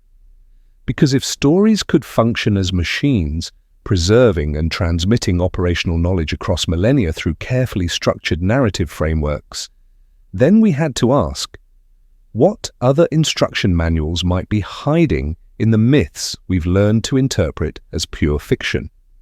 What other blueprints might be concealed in the stories we tell ourselves about gods and heroes, waiting for archaeologists and linguists clever enough to recognize that some narratives were never meant to inspire belief, but to preserve the practical knowledge necessary for rebuilding civilization itself? And why does that possibility that we might be surrounded by encoded wisdom we lack the insight to decode feel less like discovery and more like recovery, as if part of us has always known we were reading the blueprints wrong? The story doesn't begin with creation, it begins with erasure. Dr. Michael Brennan had spent 15 years studying comparative flood mythologies, and the pattern never failed to disturb him. Across every continent, in cultures that had never contacted each other, the same narrative emerged with mechanical consistency. Humanity reaches a certain level of development, becomes troublesome to the gods, and gets wiped clean by water. One righteous survivor receives divine warning, builds a vessel, preserves life, and starts over on a simplified world. Not similar stories, identical structures. Sitting in his office at Harvard's Department of Folklore and Mythology, surrounded by translations from Mesopotamia, India, China, Mesoamerica, and North America, Brennan faced a question that academic archaeology preferred not to ask. How do isolated civilizations develop identical memories of global catastrophe? The conventional explanation was psychological universalism. Flood stories emerged independently because flooding was a common natural disaster that early societies needed to explain through mythology. But Brennan's analysis revealed something more troubling. These weren't explanatory myths about local flooding. They were preservation myths about civilizational reset. And they all pointed backward, towards something that had been lost. The oldest version came from Sumer, pressed into clay tablets at least 4,000 years ago. The Eridu Genesis described a time when humanity had grown too numerous and too noisy for the gods to tolerate. So the divine council decided on erasure, a flood that would wash the world clean and allow for a fresh beginning. But the god Enki disagreed with this decision. He secretly warned a man named Ziusudra, providing detailed instructions for building a vessel that could preserve life through the coming catastrophe. Ziusudra followed these instructions precisely, loading his boat with animals and supplies before the waters came. After 7 days, the flood receded. Ziusudra opened a window, sent out birds to test for dry land, and made offerings to the gods who had both destroyed and preserved the world. In return, he was granted immortality, not as reward, but as insurance that someone would remember what had happened. The details were disturbingly specific. Not the vague metaphors you'd expect from ancient mythology, but practical information about disaster preparation and survival, as if the story was designed to function as instruction rather than inspiration. And it had worked. The same narrative structure appeared in every subsequent flood tradition, from the Akkadian epic of Gilgamesh to the biblical account of Noah, each one preserving the essential elements: divine warning, righteous survivor, detailed instructions, catastrophic flood, mountain landing, bird reconnaissance, sacrificial offering, covenant renewal, like backup copies of the same critical file distributed across cultures to ensure the information couldn't be lost again. Brennan opened his analysis of flood mythology distribution patterns, maps showing how the same story had appeared in civilizations separated by oceans and millennia. The Vedic tradition of Manu and the Great Deluge, Chinese legends of Yu the Great and the Cosmic Flood, Hopi stories of the world's destruction and renewal, Incan accounts of Viracocha and the cleansing waters. Each tradition claimed the story as their own origin myth, but the structural similarities suggested they were all remembering the same event or the same trauma, because the flood myths weren't just about water, they were about memory itself. In every version, the flood represented a break in continuity. The world before the flood was different, more advanced, more populated, more connected to divine knowledge. The world after was simpler, smaller, starting over with fragments of what had been lost. It was like reading multiple accounts of the same computer crash, each one describing the moment when everything had to be rebuilt from incomplete backups. The archaeological evidence supported this interpretation in unsettling ways. Throughout Mesopotamia, excavations revealed flood layers dating to approximately 2900 BCE, thick deposits of riverine silt that marked the violent end of early urban settlements. At Shuruppak, Kish, and other Sumerian sites, these geological flood markers corresponded exactly to cultural disruption layers where sophisticated early civilizations suddenly disappeared and were replaced by simpler societies. But the flooding hadn't been global, it had been localized to the Fertile Crescent where the world's first complex civilizations were developing, which meant the flood myths weren't describing a planetary catastrophe, they were preserving the memory of a cultural catastrophe that had felt like the end of the world to the people who experienced it. The question was, what had been lost in those waters? Brennan found himself thinking about the peculiar characteristics of post-flood civilizations. The Sumerians who rebuilt after the Great Flooding demonstrated knowledge and capabilities that seemed to exceed what should have been possible for survivors of catastrophic social collapse. Their mathematics, astronomy, engineering, and organizational systems showed sophistication that suggested continuity with advanced knowledge rather than gradual redevelopment from primitive conditions. As if they were reconstructing something they remembered imperfectly rather than inventing something new. The flood myths themselves contained clues about what had been preserved. In every version, the survivor wasn't chosen randomly, he was selected because he possessed specific knowledge or qualities that the gods wanted to maintain through the transition. Ziusudra was described as wise and righteous. Noah was called perfect in his generation. Manu was portrayed as a keeper of cosmic law. These weren't just moral exemplars, they were living libraries, chosen to carry forward essential information that couldn't be allowed to disappear completely. And what they preserved wasn't just biological diversity. According to the myths, they carried forward the me, those packets of civilizational knowledge that enabled the reconstruction of organized society after the waters receded. But reconstruction, from what template? And why was the template apparently more sophisticated than what most post-flood civilizations managed to achieve? In the growing silence of his office, Brennan found himself confronting a possibility that challenged everything archaeology assumed about human development. What if the flood myths preserved the memory of an actual civilizational collapse so complete that it had reset human society to a pre-urban state, forcing survivors to rebuild from fragments of knowledge they no longer fully understood? What if Sumer wasn't humanity's first complex civilization, but its first attempt at reconstruction? The mythological evidence suggested exactly this scenario. The gods regret after the flood their promise never to destroy the world completely again, their decision to use more selective pressures in the future. These weren't abstract theological concepts.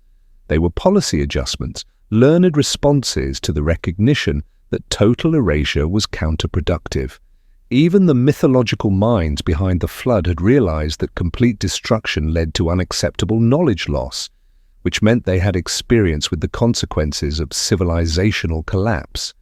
They had tried total reset before and discovered it was too destructive to repeat. But who were they? The myths described gods making these decisions, but if the gods represented encoded memories of human knowledge systems, then they might have been the survivors of an even earlier collapse. Teachers and knowledge keepers who understood the fragility of complex societies and the necessity of preserving critical information through catastrophic transitions. The flood myths might be describing not one collapse, but a recurring pattern of civilizational rise and fall, with each cycle preserving fragments of knowledge from the previous iteration while losing other crucial elements to the chaos of reconstruction. And if that was true, then the flood story wasn't just ancient history. It was instruction about the present, because modern civilization faced the same vulnerabilities that had destroyed its predecessors, dependence on complex systems that most people didn't understand, concentration of knowledge in institutions that could be disrupted, reliance on technologies that required specialized expertise to maintain. If the flood came again, whether as natural disaster, social collapse, or technological failure, how much of what we considered essential knowledge would survive? How many of our own survivors would be capable of rebuilding the systems we took for granted? And how much of what we called progress might actually be reconstruction, guided by half-remembered instructions encoded in stories we'd learned to interpret as primitive mythology rather than practical warning? Brennan closed his research files and sat in the deepening darkness of his office, listening to the quiet hum of climate control systems, maintaining optimal conditions for the preservation of ancient texts. Outside, Cambridge hummed with the confident energy of modern academic civilization, secure in its assumption that knowledge once gained could never truly be lost. But the flood myths whispered otherwise. They preserved the memory of a time when advanced knowledge had been lost, when complex systems had collapsed, when human civilization had been forced to start over from fragments and hope they contained enough information to rebuild something recognizable. And they all ended the same way, with a promise that it wouldn't happen again, coupled with the quiet understanding that promises made by human institutions were exactly as durable as the civilizations that made them. Which left one final question echoing through the mythological silence. If every culture remembered the flood, who among us was prepared for the next one? And what knowledge were we preserving in forms that could survive the forgetting that comes when the waters of chaos rise again?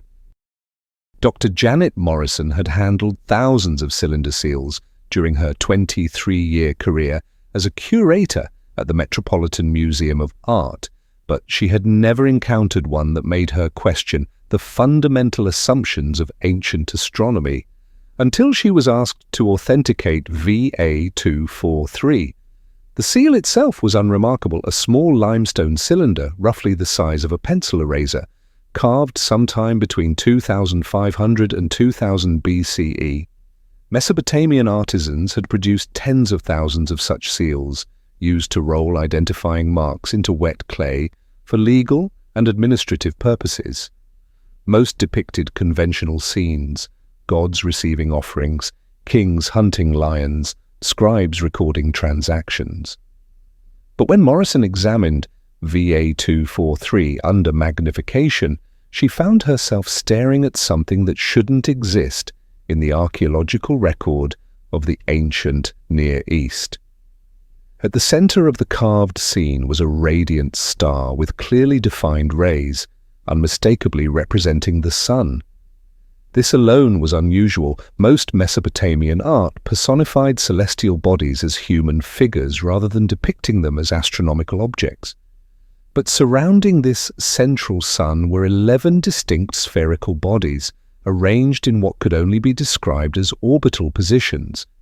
It looked exactly like a diagram of the solar system, the same solar system that wouldn't be accurately mapped until Copernicus proposed heliocentrism in 1543, nearly 4,000 years after this seal was carved.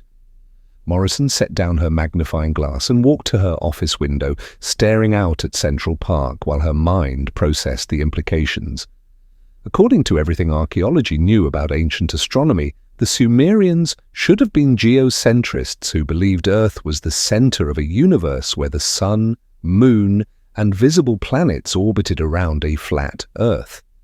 They should never have depicted the sun as the center of anything, and they certainly shouldn't have shown 11 orbiting bodies when only 5 planets were visible to naked eye observation. Yet there it was, pressed into limestone by an anonymous artisan who had somehow created an accurate representation of solar system structure 3 millennia before telescopes were invented. The conventional academic response was dismissal. Morrison had read the papers. VA243 was symbolic, not astronomical. The central star represented divine authority. The surrounding spheres were decorative elements, perhaps representing the 11 servants mentioned in certain mythological texts. Any resemblance to actual planetary arrangement was coincidental, but coincidences in archaeology made Morrison uncomfortable, especially when they challenged established timelines of human knowledge. She returned to her desk and pulled up the digital archive containing high-resolution images of the seal. Under careful examination, the details became more troubling. The 11 spheres weren't identical or randomly placed. They varied in size in ways that corresponded roughly to the relative sizes of planets as seen from Earth. One sphere was notably larger, possibly Jupiter. Another was tiny, perhaps Mercury.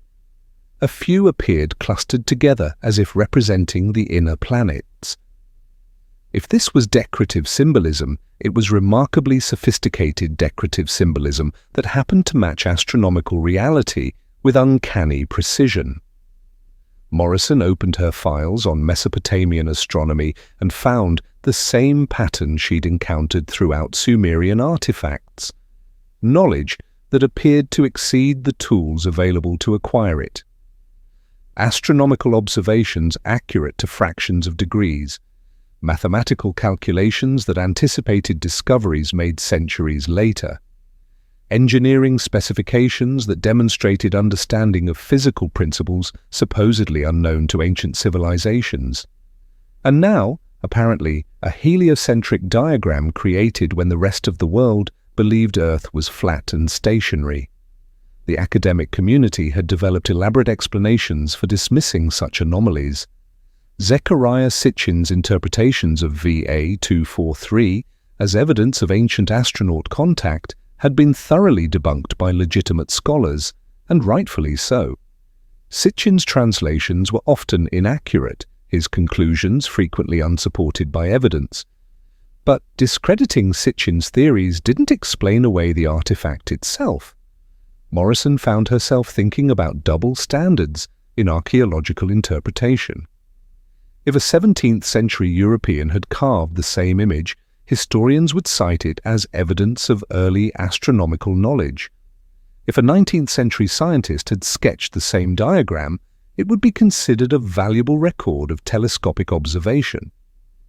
Only because VA243 was ancient did scholars feel comfortable dismissing it as coincidental symbolism, which raised an uncomfortable question.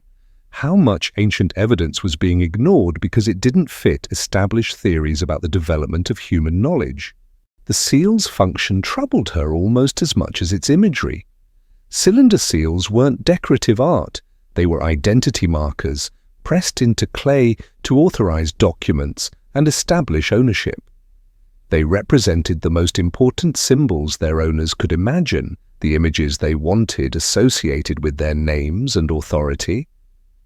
Why would a Mesopotamian official choose to mark his signature with what appeared to be a diagram of the solar system? Unless it meant something more than decoration.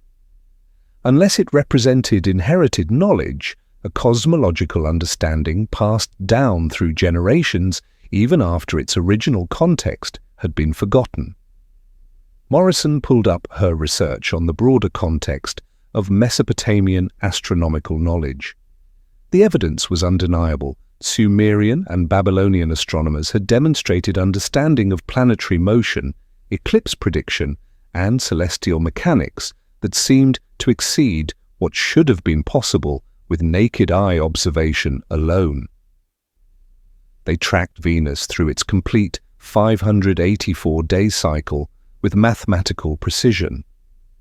They predicted lunar eclipses months in advance.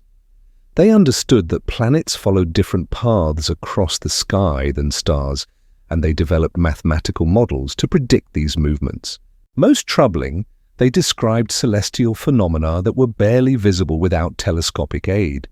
Saturn's rings, which appeared as handles or arms in ancient texts. Jupiter's moons, described as family members accompanying the planet. Planetary color variations that were difficult to detect without magnification. How had they acquired such detailed astronomical knowledge using only naked eye observation? The mythological explanations provided clues that mainstream archaeology preferred to ignore. Sumerian creation myths consistently described the Anunnaki as teachers who came down from heaven to instruct humanity in the sciences, including astronomy and mathematics. These myths contain detailed descriptions of cosmic structure, planetary relationships, and celestial mechanics. Most scholars interpreted these myths as symbolic explanations for natural phenomena. But what if they were something else entirely? What if they preserved cultural memory of actual instruction, not from gods, but from teachers whose astronomical knowledge exceeded what their students could fully comprehend or maintain? Morrison found herself staring again at the high-resolution image of VA243, noting details that became more unsettling the longer she examined them. The proportions were too accurate to be accidental. The arrangement was too systematic to be decorative. The astronomical correspondence was too precise to be coincidental. Someone had carved this seal with knowledge of solar system structure that wouldn't be rediscovered for millennia. In the growing silence of her office, Morrison confronted a possibility that challenged everything she thought she knew about the development of human astronomy. What if advanced astronomical knowledge had existed in the ancient world, preserved in symbolic form by cultures that no longer fully understood what they were preserving?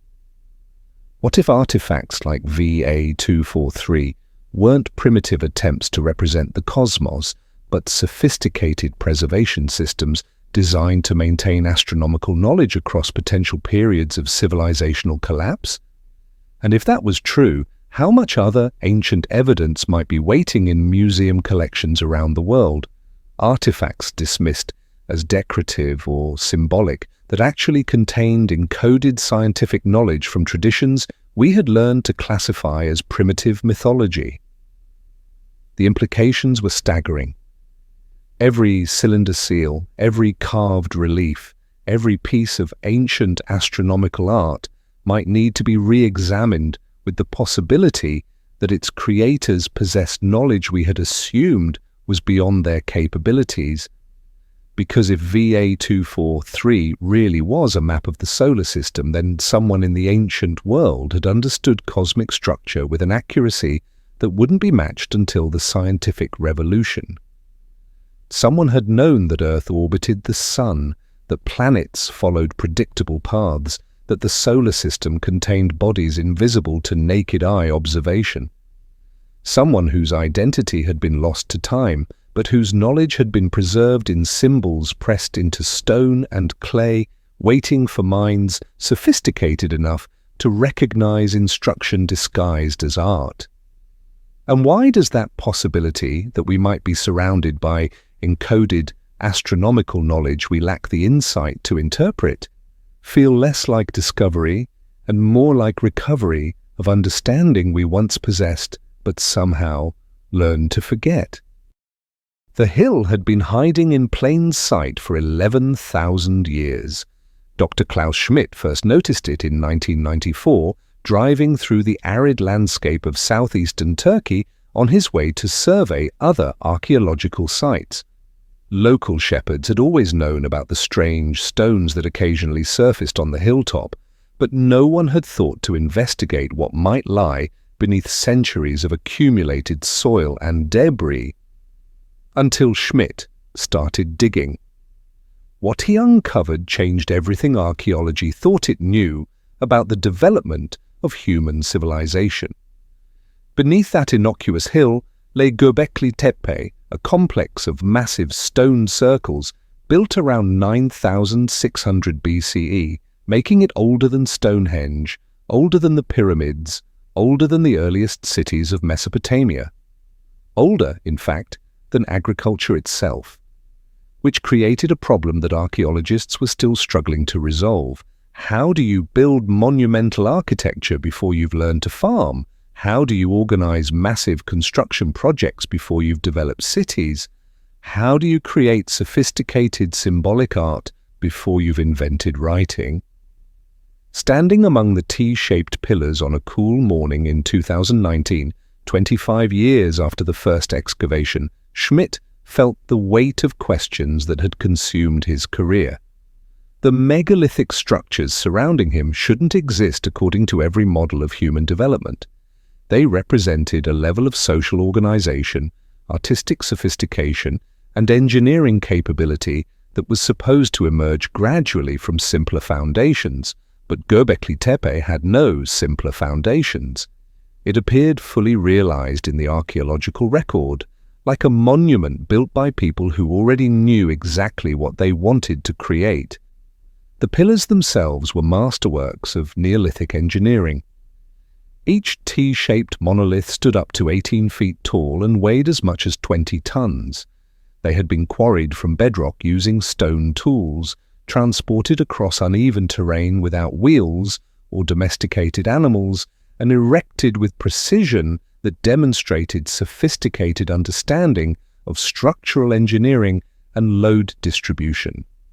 And they were covered with carvings that suggested symbolic thinking of remarkable complexity.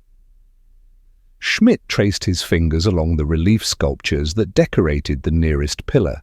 Foxes, vultures, snakes, wild boar, aurochs, and abstract symbols that seemed to follow systematic patterns. The imagery wasn't random. It appeared to encode meaning according to rules that archaeologists were still trying to decipher. The most unsettling carvings were the humanoid figures, stylized beings with folded arms, belt decorations, and what appeared to be ritual regalia. They were carved with anatomical precision that suggested the artists were working from direct observation rather than abstract symbolism. But observation of what? Or whom? The astronomical alignments troubled Schmidt almost as much as the symbolic complexity. Several of the stone circles were oriented to track the rising of Sirius, while others seemed designed to mark solstices and equinoxes.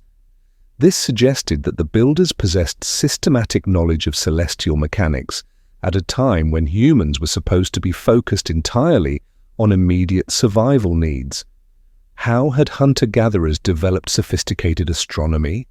And why had they considered it important enough to encode in monumental architecture? The more Schmidt studied Göbekli Tepe, the more convinced he became that he wasn't looking at humanity's first attempt at monumental construction. The level of planning, the sophistication of execution, the consistency of symbolic language, all of it suggested builders who were following established traditions rather than inventing new techniques. But traditions inherited from whom, and preserved for what purpose? The site's expansion patterns provided clues that made the mystery deeper. Göbekli Tepe hadn't been built all at once. Multiple stone circles had been constructed over several centuries, each one demonstrating refinements in technique and elaborations in symbolic content. The builders had clearly been working according to a master plan that evolved over generations. Yet they left no permanent settlements, no evidence of domestic architecture, no signs of the agricultural infrastructure that should have been necessary to support such massive construction projects.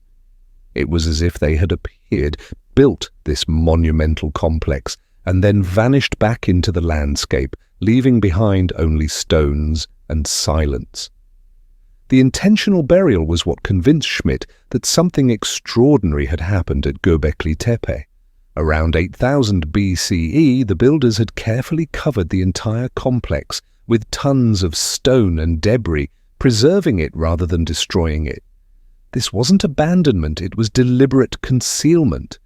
Someone had wanted to ensure that Göbekli Tepe would survive, even if the knowledge of its creators didn't. Standing in the shadow of the pillars, Schmidt found himself thinking about preservation and forgetting. The careful burial suggested that the builders had understood something about the fragility of human memory, the tendency of civilizations to lose track of their origins and purposes. They had built Göbekli Tepe not just as a monument, but as a message. And when they could no longer maintain the message actively, they had hidden it in stone and earth, trusting that future generations might eventually develop the capability to uncover and interpret what they had preserved. But preserved from what? And for whom? The implications reached far beyond archaeology. If Göbekli Tepe represented the work of a sophisticated pre-agricultural civilization, then everything about the development of human society needed to be reconsidered. The standard narrative, that complex culture, emerged gradually from simple hunter-gatherer bands through the development of agriculture and permanent settlements, was contradicted by the existence of monumental architecture that preceded farming by several millennia, which raised the possibility that human civilization was far older than anyone had imagined, with roots extending back into prehistoric periods that had left few traces in the archaeological record. Schmidt walked among the stone circles, noting details that became more unsettling the longer he studied them. The symbolic consistency across different construction phases suggested cultural continuity over centuries. The astronomical alignments indicated systematic observation of celestial phenomena. The artistic sophistication revealed minds capable of abstract thinking and symbolic representation. All of it pointed toward the existence of a coherent cultural tradition that had somehow vanished from the historical record, leaving behind only this single monumental site as evidence of its existence. But if one such civilization had existed and been forgotten, how many others might have risen and fallen without leaving traces? How much human history might be missing from the archaeological record because it had been deliberately hidden, accidentally lost, or systematically erased? The silence after Göbekli Tepe's burial was complete. For 8,000 years the site lay hidden while other civilizations rose and fell across the Middle East. The Sumerians built their cities and ziggurats. The Egyptians raised their pyramids. The Greeks developed philosophy and democracy. The Romans conquered the Mediterranean, all of them unaware that beneath a hill in Turkey lay evidence of architectural and symbolic sophistication that predated their own achievements by millennia. Which made Schmidt wonder, what if Sumerian civilization, with its sudden appearance of sophisticated knowledge and complex systems, wasn't humanity's first attempt at organized society? What if it was humanity's first successful attempt at preserving and rebuilding what had been lost when earlier civilizations disappeared?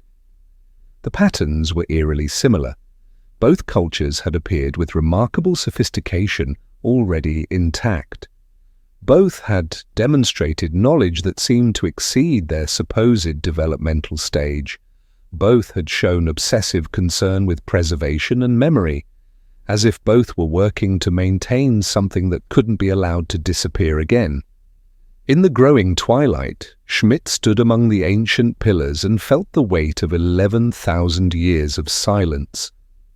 The stones around him were older than written history, older than the earliest cities, older than the agricultural revolution that was supposed to have made civilization possible.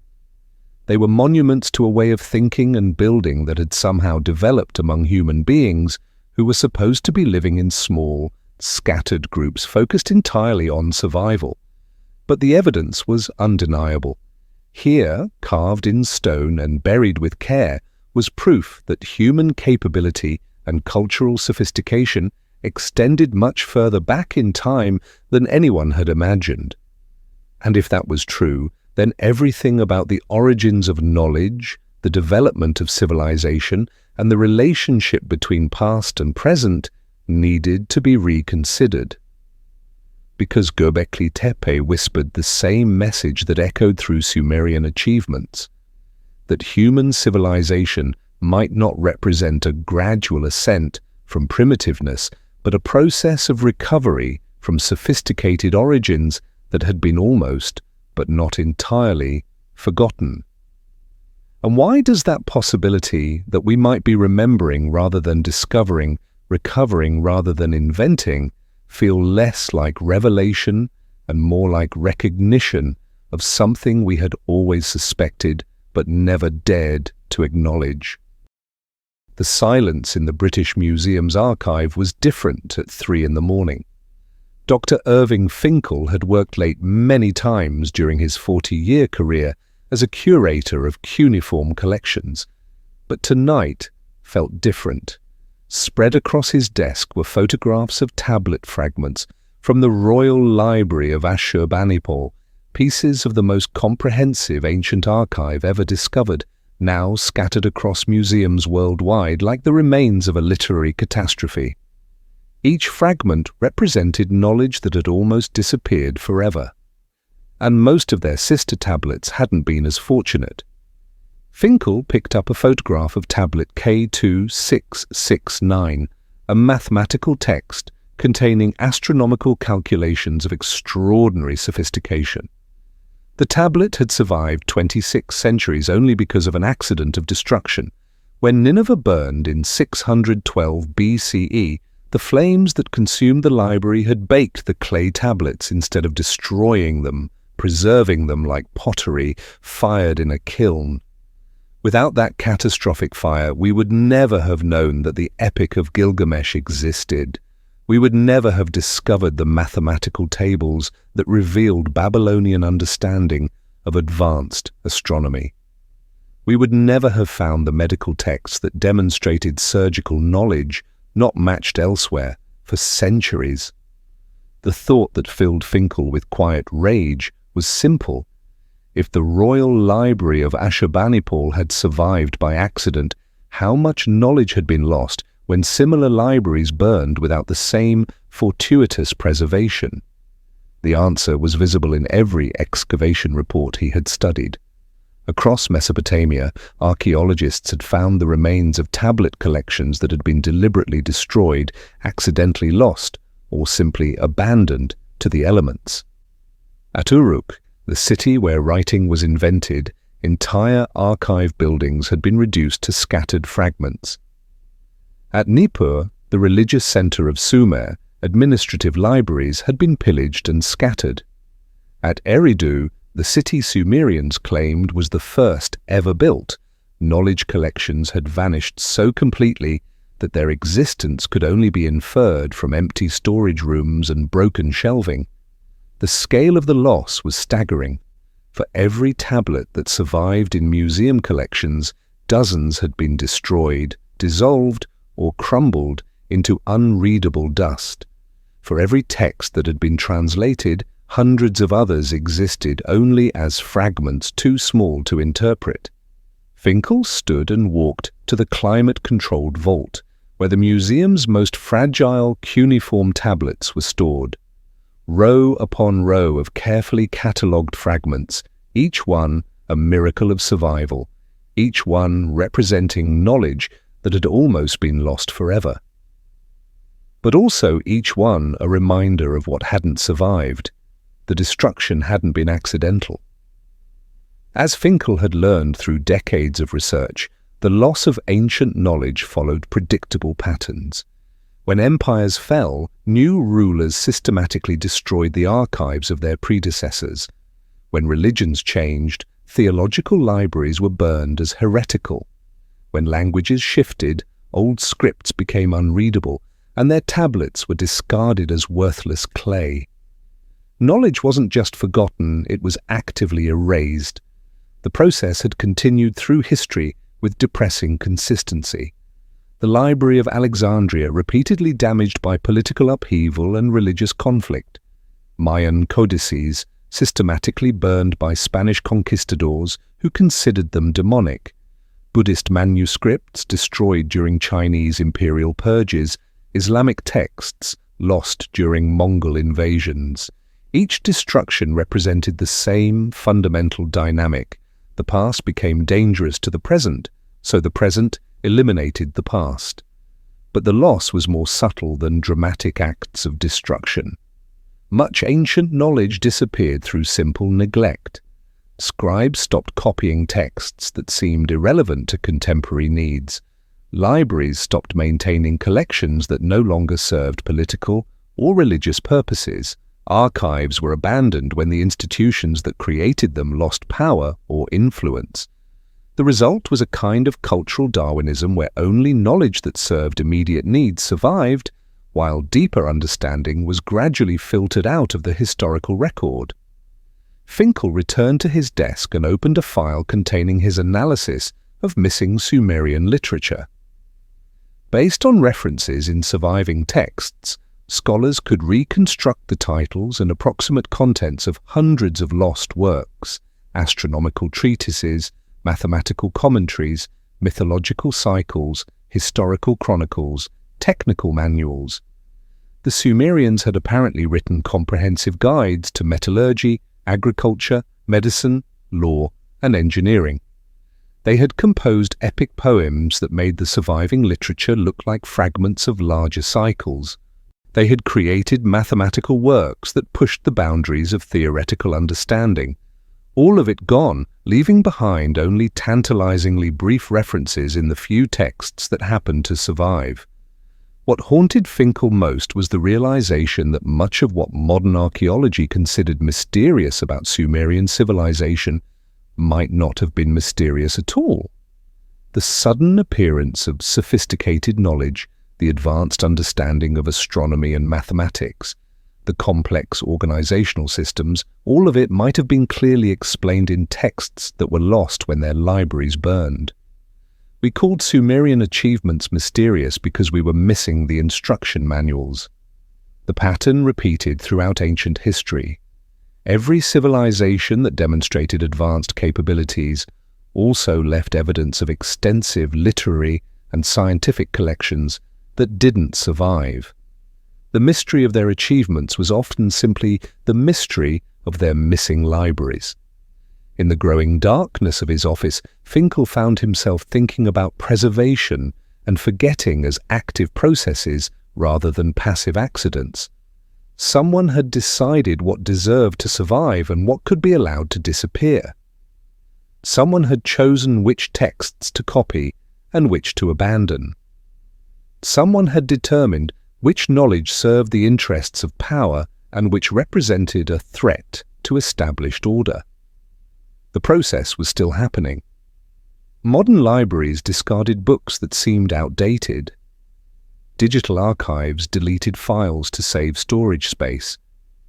Institutional memory disappeared when organizations restructured. knowledge that didn't fit contemporary frameworks was quietly removed from circulation. The flood that had nearly destroyed human civilization hadn't been made of water. It had been made of fire and forgetting, conquest and censorship, neglect and deliberate erasure. And it was still rising. Finkel closed his research files and sat in the silence of the archive, surrounded by thousands of clay tablets that had survived against impossible odds. Each one represented knowledge that someone had considered important enough to preserve in permanent form. Each one had been created by hands that understood the fragility of memory and the necessity of encoding crucial information in materials that could outlast biological recall. But they had also understood something else, that preservation required intention. Knowledge didn't survive automatically. It survived because people made deliberate choices to maintain it across generations. The Sumerians had tried to write down everything they considered important. They had created redundant copies. They had distributed their libraries across multiple cities. They had embedded crucial information in myths and rituals that could survive even if the written records were lost. They had understood that civilization was always one library fire away from amnesia. And they had been right. Most of what they had tried to preserve was gone, leaving behind only fragments that hinted at the scope of what had been lost. Their mathematical achievements survived in scattered tablets. Their astronomical knowledge existed in incomplete observations. Their mythological understanding was preserved in stories that had been copied and recopied until the original meanings were obscured. But enough had survived to reveal the outline of something extraordinary, a civilization that had achieved remarkable understanding of the natural world and had tried desperately to pass that understanding to future generations. They had failed mostly, but their failure had been partial rather than complete, leaving behind just enough evidence to suggest what we might have known if the libraries had survived. And why does that possibility that we are living with the intellectual impoverishment that comes from systematic knowledge destruction feel less like historical tragedy and more like ongoing catastrophe, as if the flames that consumed ancient libraries are still burning, still reducing human understanding to ash and dust, and the fading memory of wisdom we once possessed but learned to forget? Professor Elena Kazakova stared at the cuneiform sign on her computer screen until her eyes began to water. After 15 years of teaching Sumerian language and literature at Columbia University, she thought she understood the limitations of ancient translation. But sitting in her office at 2 a.m, surrounded by competing interpretations of a single word, Kazakova felt the familiar vertigo that came from realizing how much meaning could be lost in the space between languages. The word was Anunnaki, and it appeared in thousands of texts across millennia. But no two scholars agreed on what it meant. The traditional interpretation rendered it as gods or divine beings. The standard translation that appeared in most textbooks and museum displays. But the root etymology suggested something more specific. Anunnaki, which could be broken down as those of Anu who are upon the earth, or offspring of the sky god who came down, or simply the princely seed. Each translation carried radically different implications about the nature of these beings and their relationship to humanity. Kazakova opened her research files and scrolled through the competing scholarly interpretations that had developed over the past century. Religious scholars favored metaphorical readings that emphasized the Anunnaki's symbolic rather than literal significance. Mainstream archaeologists treated them as mythological personifications of natural forces. Alternative researchers argued for historical interpretations that portrayed them as actual beings who had interacted with ancient humans. Same words, same tablets, completely different stories. The problem wasn't limited to Anunnaki. Sumerian literature was filled with terms whose meaning shifted depending on who was doing the translating and what theoretical framework they brought to the process. The word me, traditionally rendered as divine decrees, could also be interpreted as cosmic laws, cultural programs, or technological packages. The term Aidin, usually translated as plane or step, carried linguistic connections to the Hebrew Eden that some scholars embraced and others rejected. Each translation choice created cascading effects throughout the interpretation of Sumerian civilization, turning the same texts into evidence for completely different theories about ancient history. The fundamental challenge was that Sumerian was a dead language in the most complete sense possible. It had left no living descendants, no native speakers, no oral traditions that could clarify ambiguous passages. The pronunciation was largely guesswork based on later Akkadian borrowings. The grammar was reconstructed from limited examples. The cultural context that would have made metaphors and idioms comprehensible had vanished along with the civilization that created it. Modern translators were essentially archaeologists of meaning, attempting to reconstruct not just words, but entire conceptual frameworks from fragmentary evidence. Kazakova pulled up her analysis of a particular tablet that had caused decades of scholarly debate. The text described the Anunnaki descending from heaven to take counsel with humans about the governance of cities. Traditional interpretation rendered this as a mythological account of gods establishing divine kingship, but alternative readings suggested it might describe actual historical meetings between different groups of people, with heaven representing elevated social status rather than celestial origin. The difference wasn't academic. It represented fundamentally different understandings of whether Sumerian texts preserved mythological allegory or distorted historical memory, and there was no objective way to decide between them. The ambiguity was built into the nature of ancient writing itself. Sumerian scribes had written for audiences that shared their cultural assumptions, their religious frameworks, their understanding of historical context. They hadn't needed to explain the basic premises of their worldview because everyone already knew them. But those shared assumptions had died with the civilization that held them, leaving behind texts that operated according to logic modern readers could no longer fully access. Kazakova found herself thinking about the political dimensions of translation. Academic careers were built on particular interpretations of ancient texts. Research grants depended on proposals that promised to clarify historical questions. Museum exhibitions required definitive explanations that could be presented to public audiences. The pressure to choose definitive meanings for ambiguous words was enormous, even when the evidence didn't support certainty. The result was a kind of intellectual colonization of the past, where modern ideological frameworks were projected backward onto ancient texts that might have operated according to completely different conceptual systems. Religious scholars found confirmation of spiritual truths. Rationalist archaeologists found evidence of mythological thinking. Alternative researchers found suggestions of suppressed historical realities. Everyone found what they were looking for, because the gaps in understanding were large enough to accommodate almost any interpretation. The Anunnaki had become a perfect example of this phenomenon. In popular culture, they had been transformed into everything from benevolent space visitors to malevolent genetic manipulators, depending on which translation choices modern authors preferred.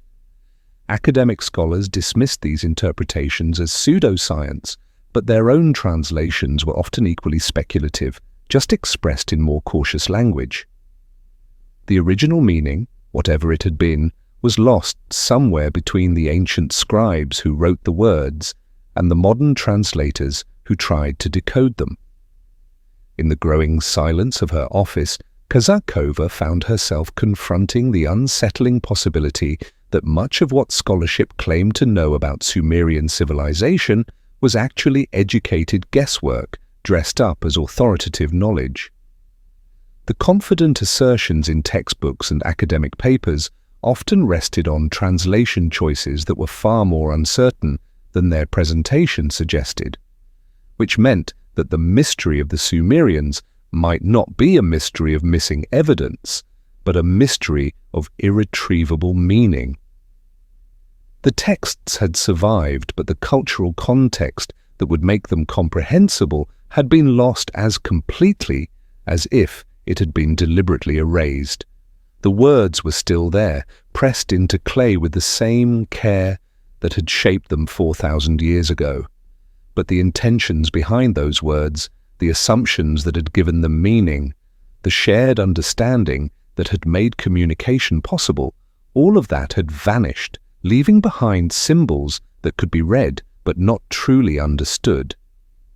Modern scholars were like visitors to a foreign country who had learned to pronounce the local words without understanding the culture that gave those words significance.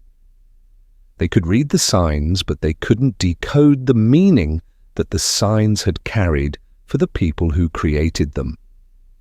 And perhaps that was the deepest loss of all. Not just the destruction of libraries or the forgetting of techniques, but the erosion of meaning itself, the slow dissolution of the conceptual frameworks that had made ancient knowledge comprehensible to ancient minds. The Anunnaki might have been gods or kings or teachers or visitors or symbols or memories.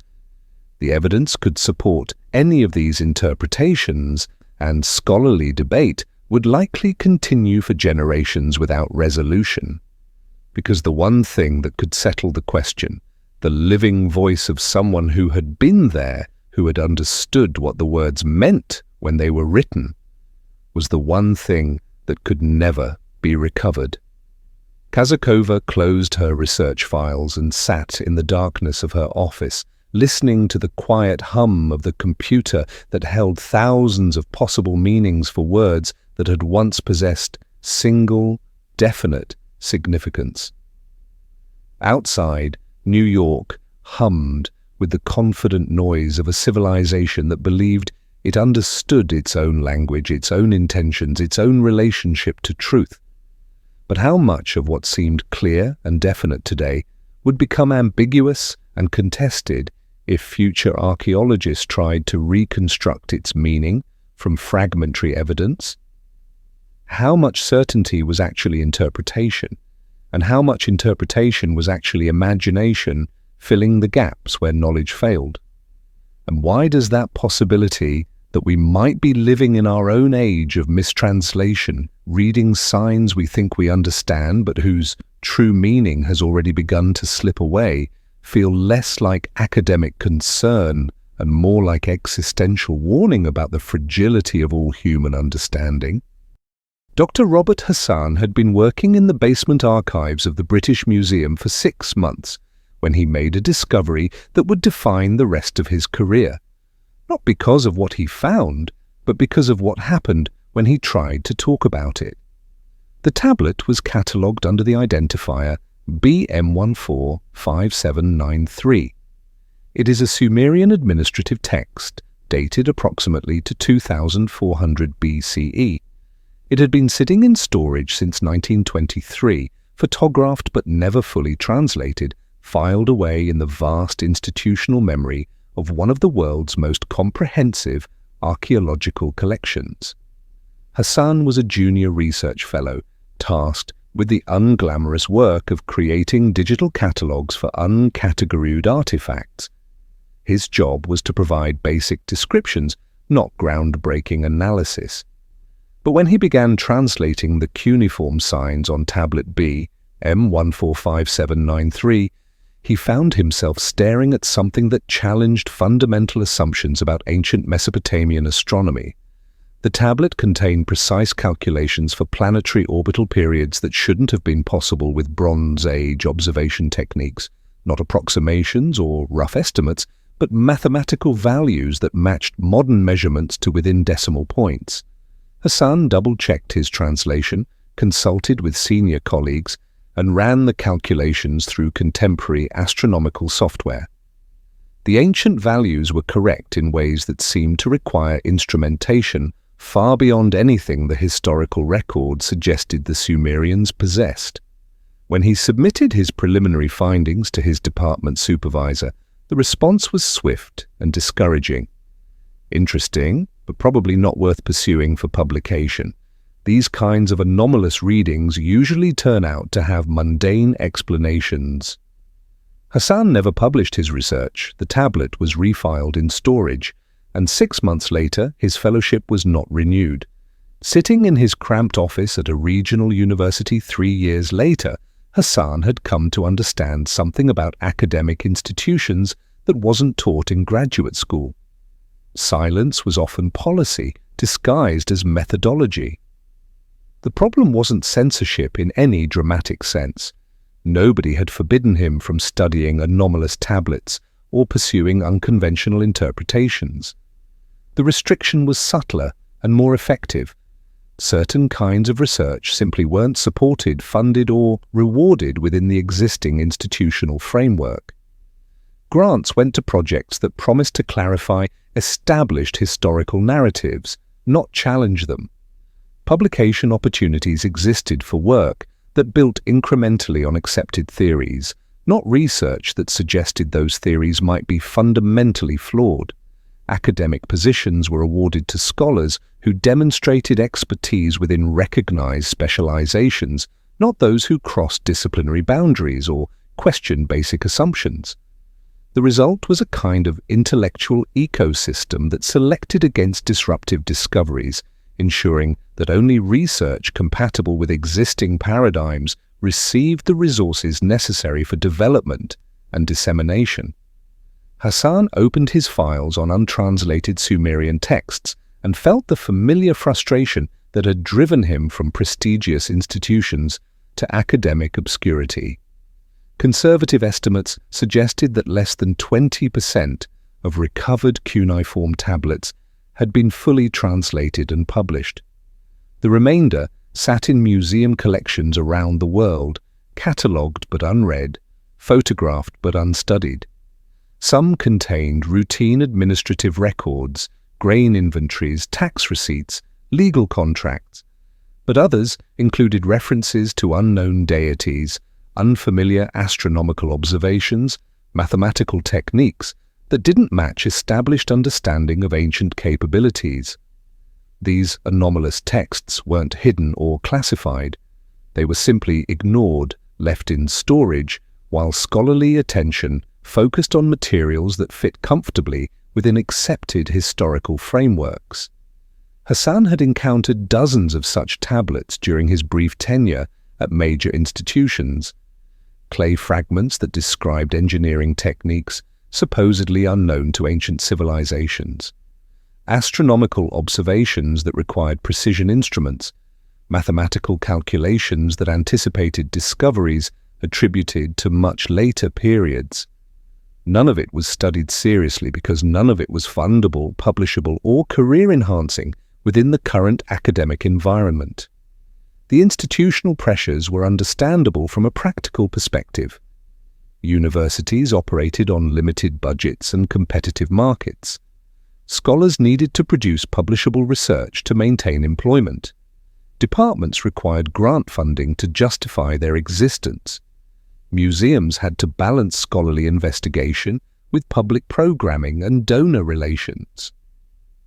Revolutionary discoveries were risky investments that might not pay off. Incremental research was safer, more reliable, more likely to produce measurable outcomes within acceptable timeframes. But the cumulative effect was the creation of knowledge gaps that couldn't be explained by missing evidence. Some questions remained unanswered, not because relevant information didn't exist, but because investigating those questions was institutionally discouraged. Hassan found himself thinking about the broader implications of academic gatekeeping. How much potentially transformative research was never conducted because it fell outside established funding priorities?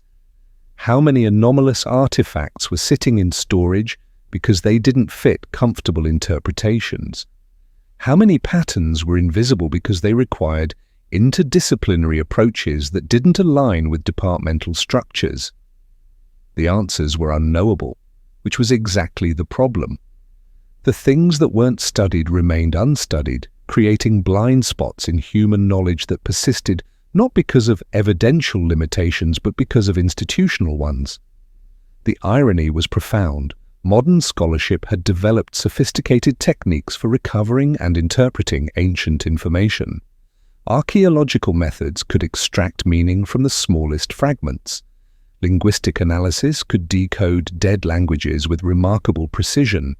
Digital technology could preserve and cross-reference vast datasets with unprecedented efficiency. But all of these capabilities were constrained by human institutions that operated according to logic quite different from pure knowledge-seeking. Academic careers, funding priorities, publication pressures, and institutional politics shaped what questions were asked and what answers were permitted. The result was a kind of systematic forgetting that operated in real time. Not the accidental loss of information through fire or conquest, but the deliberate filtering of information through bureaucratic processes that determined what deserved attention and what could be safely ignored. Hassan closed his research files and walked to the small window of his office, looking out at the modest campus where he now taught introductory courses to undergraduates who would probably never hear about the anomalous tablets he'd discovered, the questions he'd wanted to pursue, or the institutional barriers that had prevented him from doing so. In the growing silence of the afternoon, he found himself wondering how many other researchers had encountered similar evidence and faced similar choices. How many had decided that career stability was more important than disruptive discovery? How many had learned to ask only the questions that academia was prepared to answer? The academic world prided itself on rational inquiry and evidence-based conclusions, but rationality operated within institutional contexts that were far from neutral. What counted as valid evidence, legitimate methodology, and acceptable interpretation was determined by human communities with their own interests, assumptions, and blind spots. Which meant that even in an age of unprecedented access to information, certain kinds of knowledge could become effectively invisible, not because they were false or unimportant, but because they were inconvenient to the institutional structures responsible for validating and disseminating human understanding. The silence wasn't the absence of evidence, it was the presence of choice, the collective decision to look in some directions and not others, to ask some questions and not others, to preserve some possibilities and quietly abandon others. And perhaps that was the most troubling realization of all. The forgetting that had erased so much ancient knowledge wasn't just a historical process that had ended with the development of modern scholarship. It was an ongoing dynamic that continued to shape what contemporary civilization chose to remember and what it chose to forget. Because in the end, the greatest threat to human knowledge might not be fire or conquest or natural disaster, but the simple bureaucratic decision to file certain questions under not worth pursuing and leave them there, gathering dust in the archives of institutional indifference. And why does that possibility that we might be living through our own age of systematic forgetting, losing understanding not through catastrophe, but through administrative neglect, feel less like academic criticism and more like civilizational warning about the fragility of curiosity itself? Dr. Margaret Chen had been studying civilizational development for 28 years, and she thought she understood how human societies evolved. Small groups learned to farm, farming villages grew into towns, towns developed into cities, cities created writing systems, legal codes, and religious institutions. It was a logical progression that explained the rise of every major civilization she had studied, except one. Standing in the reading room of the Oriental Institute at the University of Chicago, surrounded by tablets, charts, and translation notes, that represented decades of research into Sumerian civilization, Chen felt the weight of accumulated evidence that pointed toward a conclusion she couldn't quite bring herself to accept. The Sumerians hadn't followed the rules. They hadn't climbed slowly from primitive beginnings to sophisticated achievement. They had appeared in the historical record with capabilities that should have taken centuries to develop, knowledge that should have required generations to accumulate, and institutional systems that should have emerged gradually through trial and error. Instead, they had arrived fully formed. Chen walked to the display case containing photographs of the earliest Sumerian tablets, dated to around 3200 BCE. These weren't crude experiments in communication. They were polished documents written in standardized script, following established grammatical rules, recording complex transactions using sophisticated numerical systems. The earliest examples of human writing showed no learning curve. She moved to the astronomical charts that mapped Sumerian knowledge of planetary motion. The calculations were precise enough to predict eclipses, track Venus through its 8-year cycle, and create calendars that accounted for the complex relationship between lunar months and solar years. The earliest examples of human astronomy demonstrated accuracy that wouldn't be matched for millennia. The mathematical tablets told the same story. Sumerian numerologists had developed a base 60 system elegant enough to handle complex fractions, advanced enough to calculate square roots, and practical enough that modern civilization still used it to measure time and space. The earliest examples of human mathematics contained techniques that modern students struggled to master.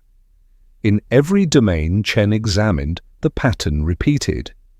The Sumerians hadn't gradually developed their capabilities. They had implemented them, as if they were working from instructions rather than experimenting with possibilities. The urban planning was the most unsettling evidence. Ancient cities usually showed archaeological layers that revealed gradual growth, small settlements expanding into larger ones, early buildings replaced by more sophisticated structures, infrastructure added piece by piece as populations grew and needs became more complex. But Sumerian cities showed different patterns. They appeared to have been planned from the beginning, with sophisticated drainage systems, organized districts, and monumental architecture that suggested their builders understood urban engineering principles from the moment construction began. Uruk hadn't grown into a city, it had been built as one. Chen returned to her desk and opened her comparative analysis of civilizational development timelines. Every other ancient society showed clear developmental phases. Egypt's pre-dynastic period preceded the unified kingdom by centuries.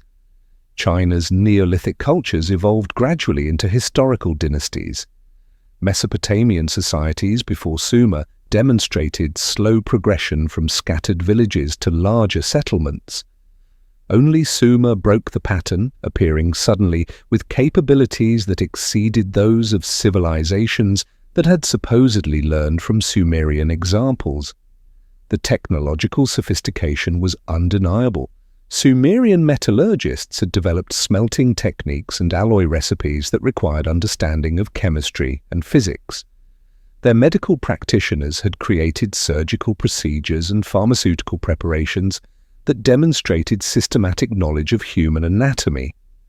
Their engineers had built irrigation systems and architectural monuments that required mathematical precision and structural understanding.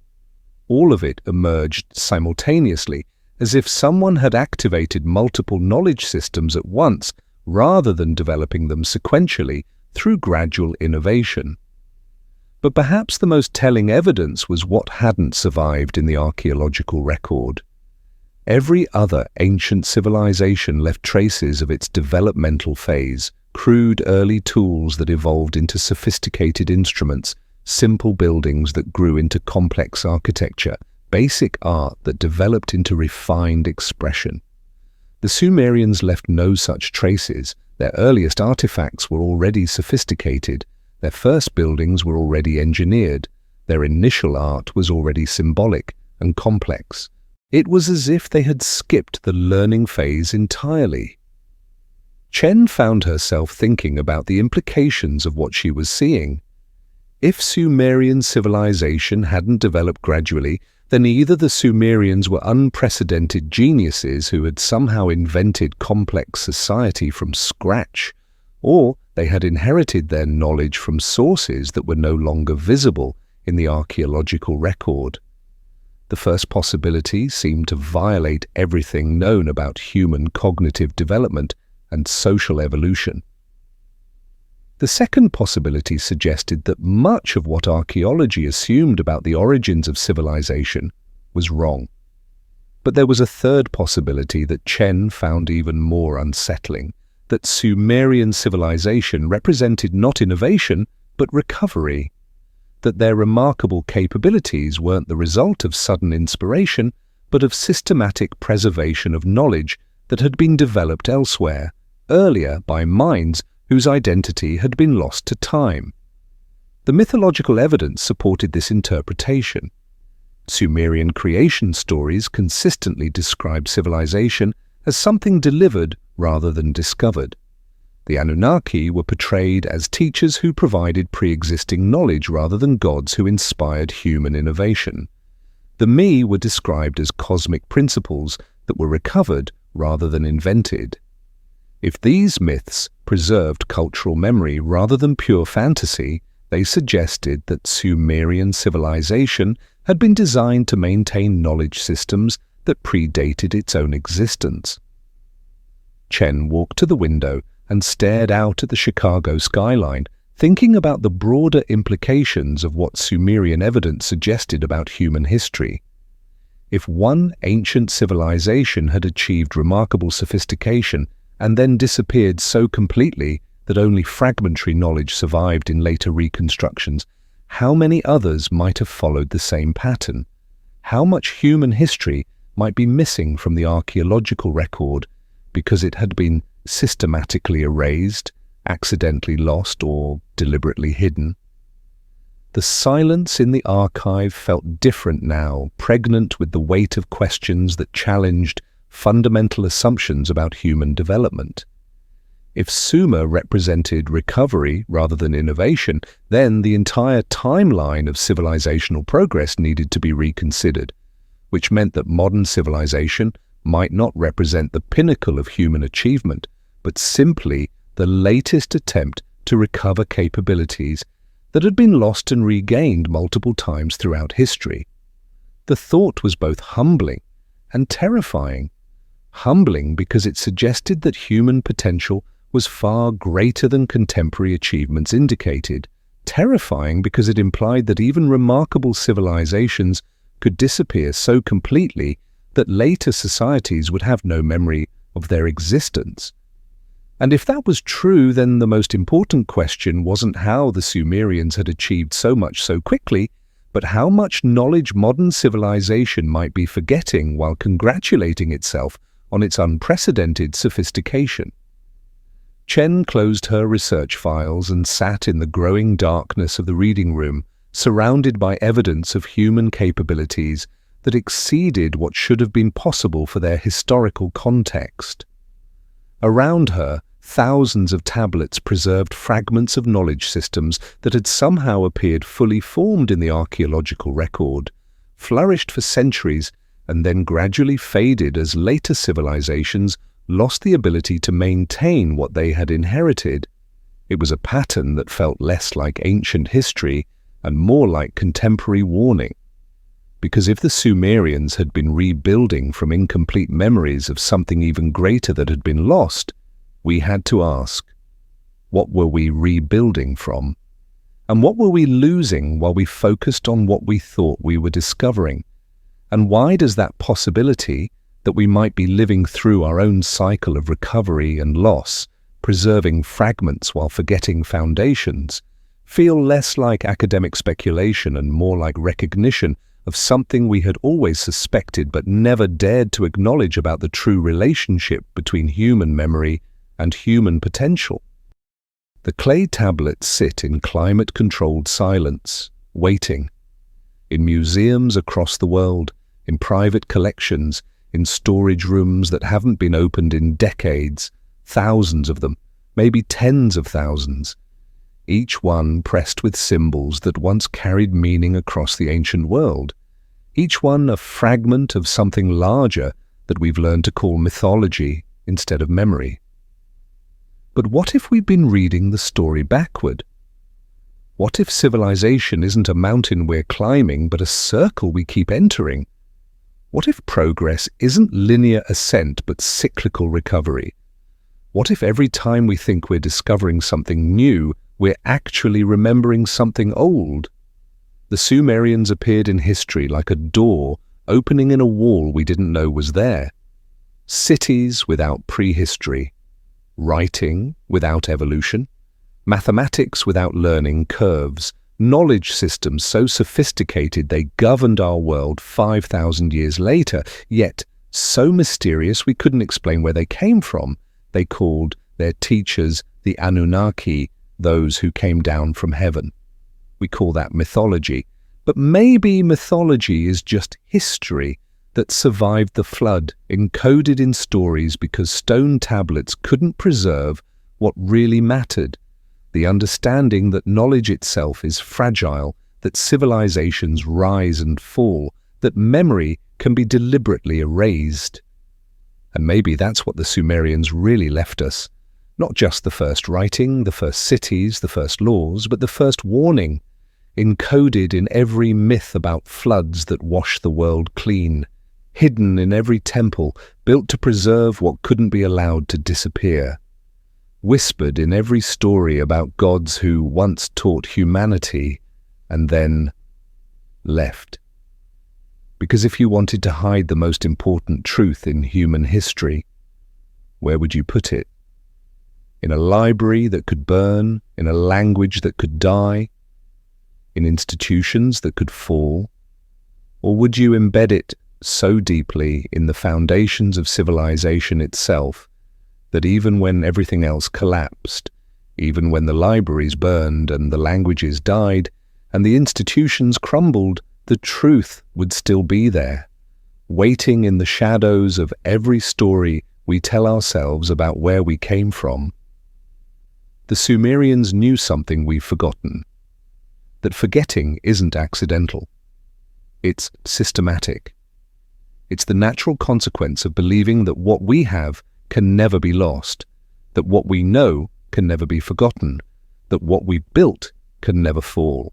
But everything falls, everything burns, everything floods, except the stories we tell in the dark when we think no one is listening.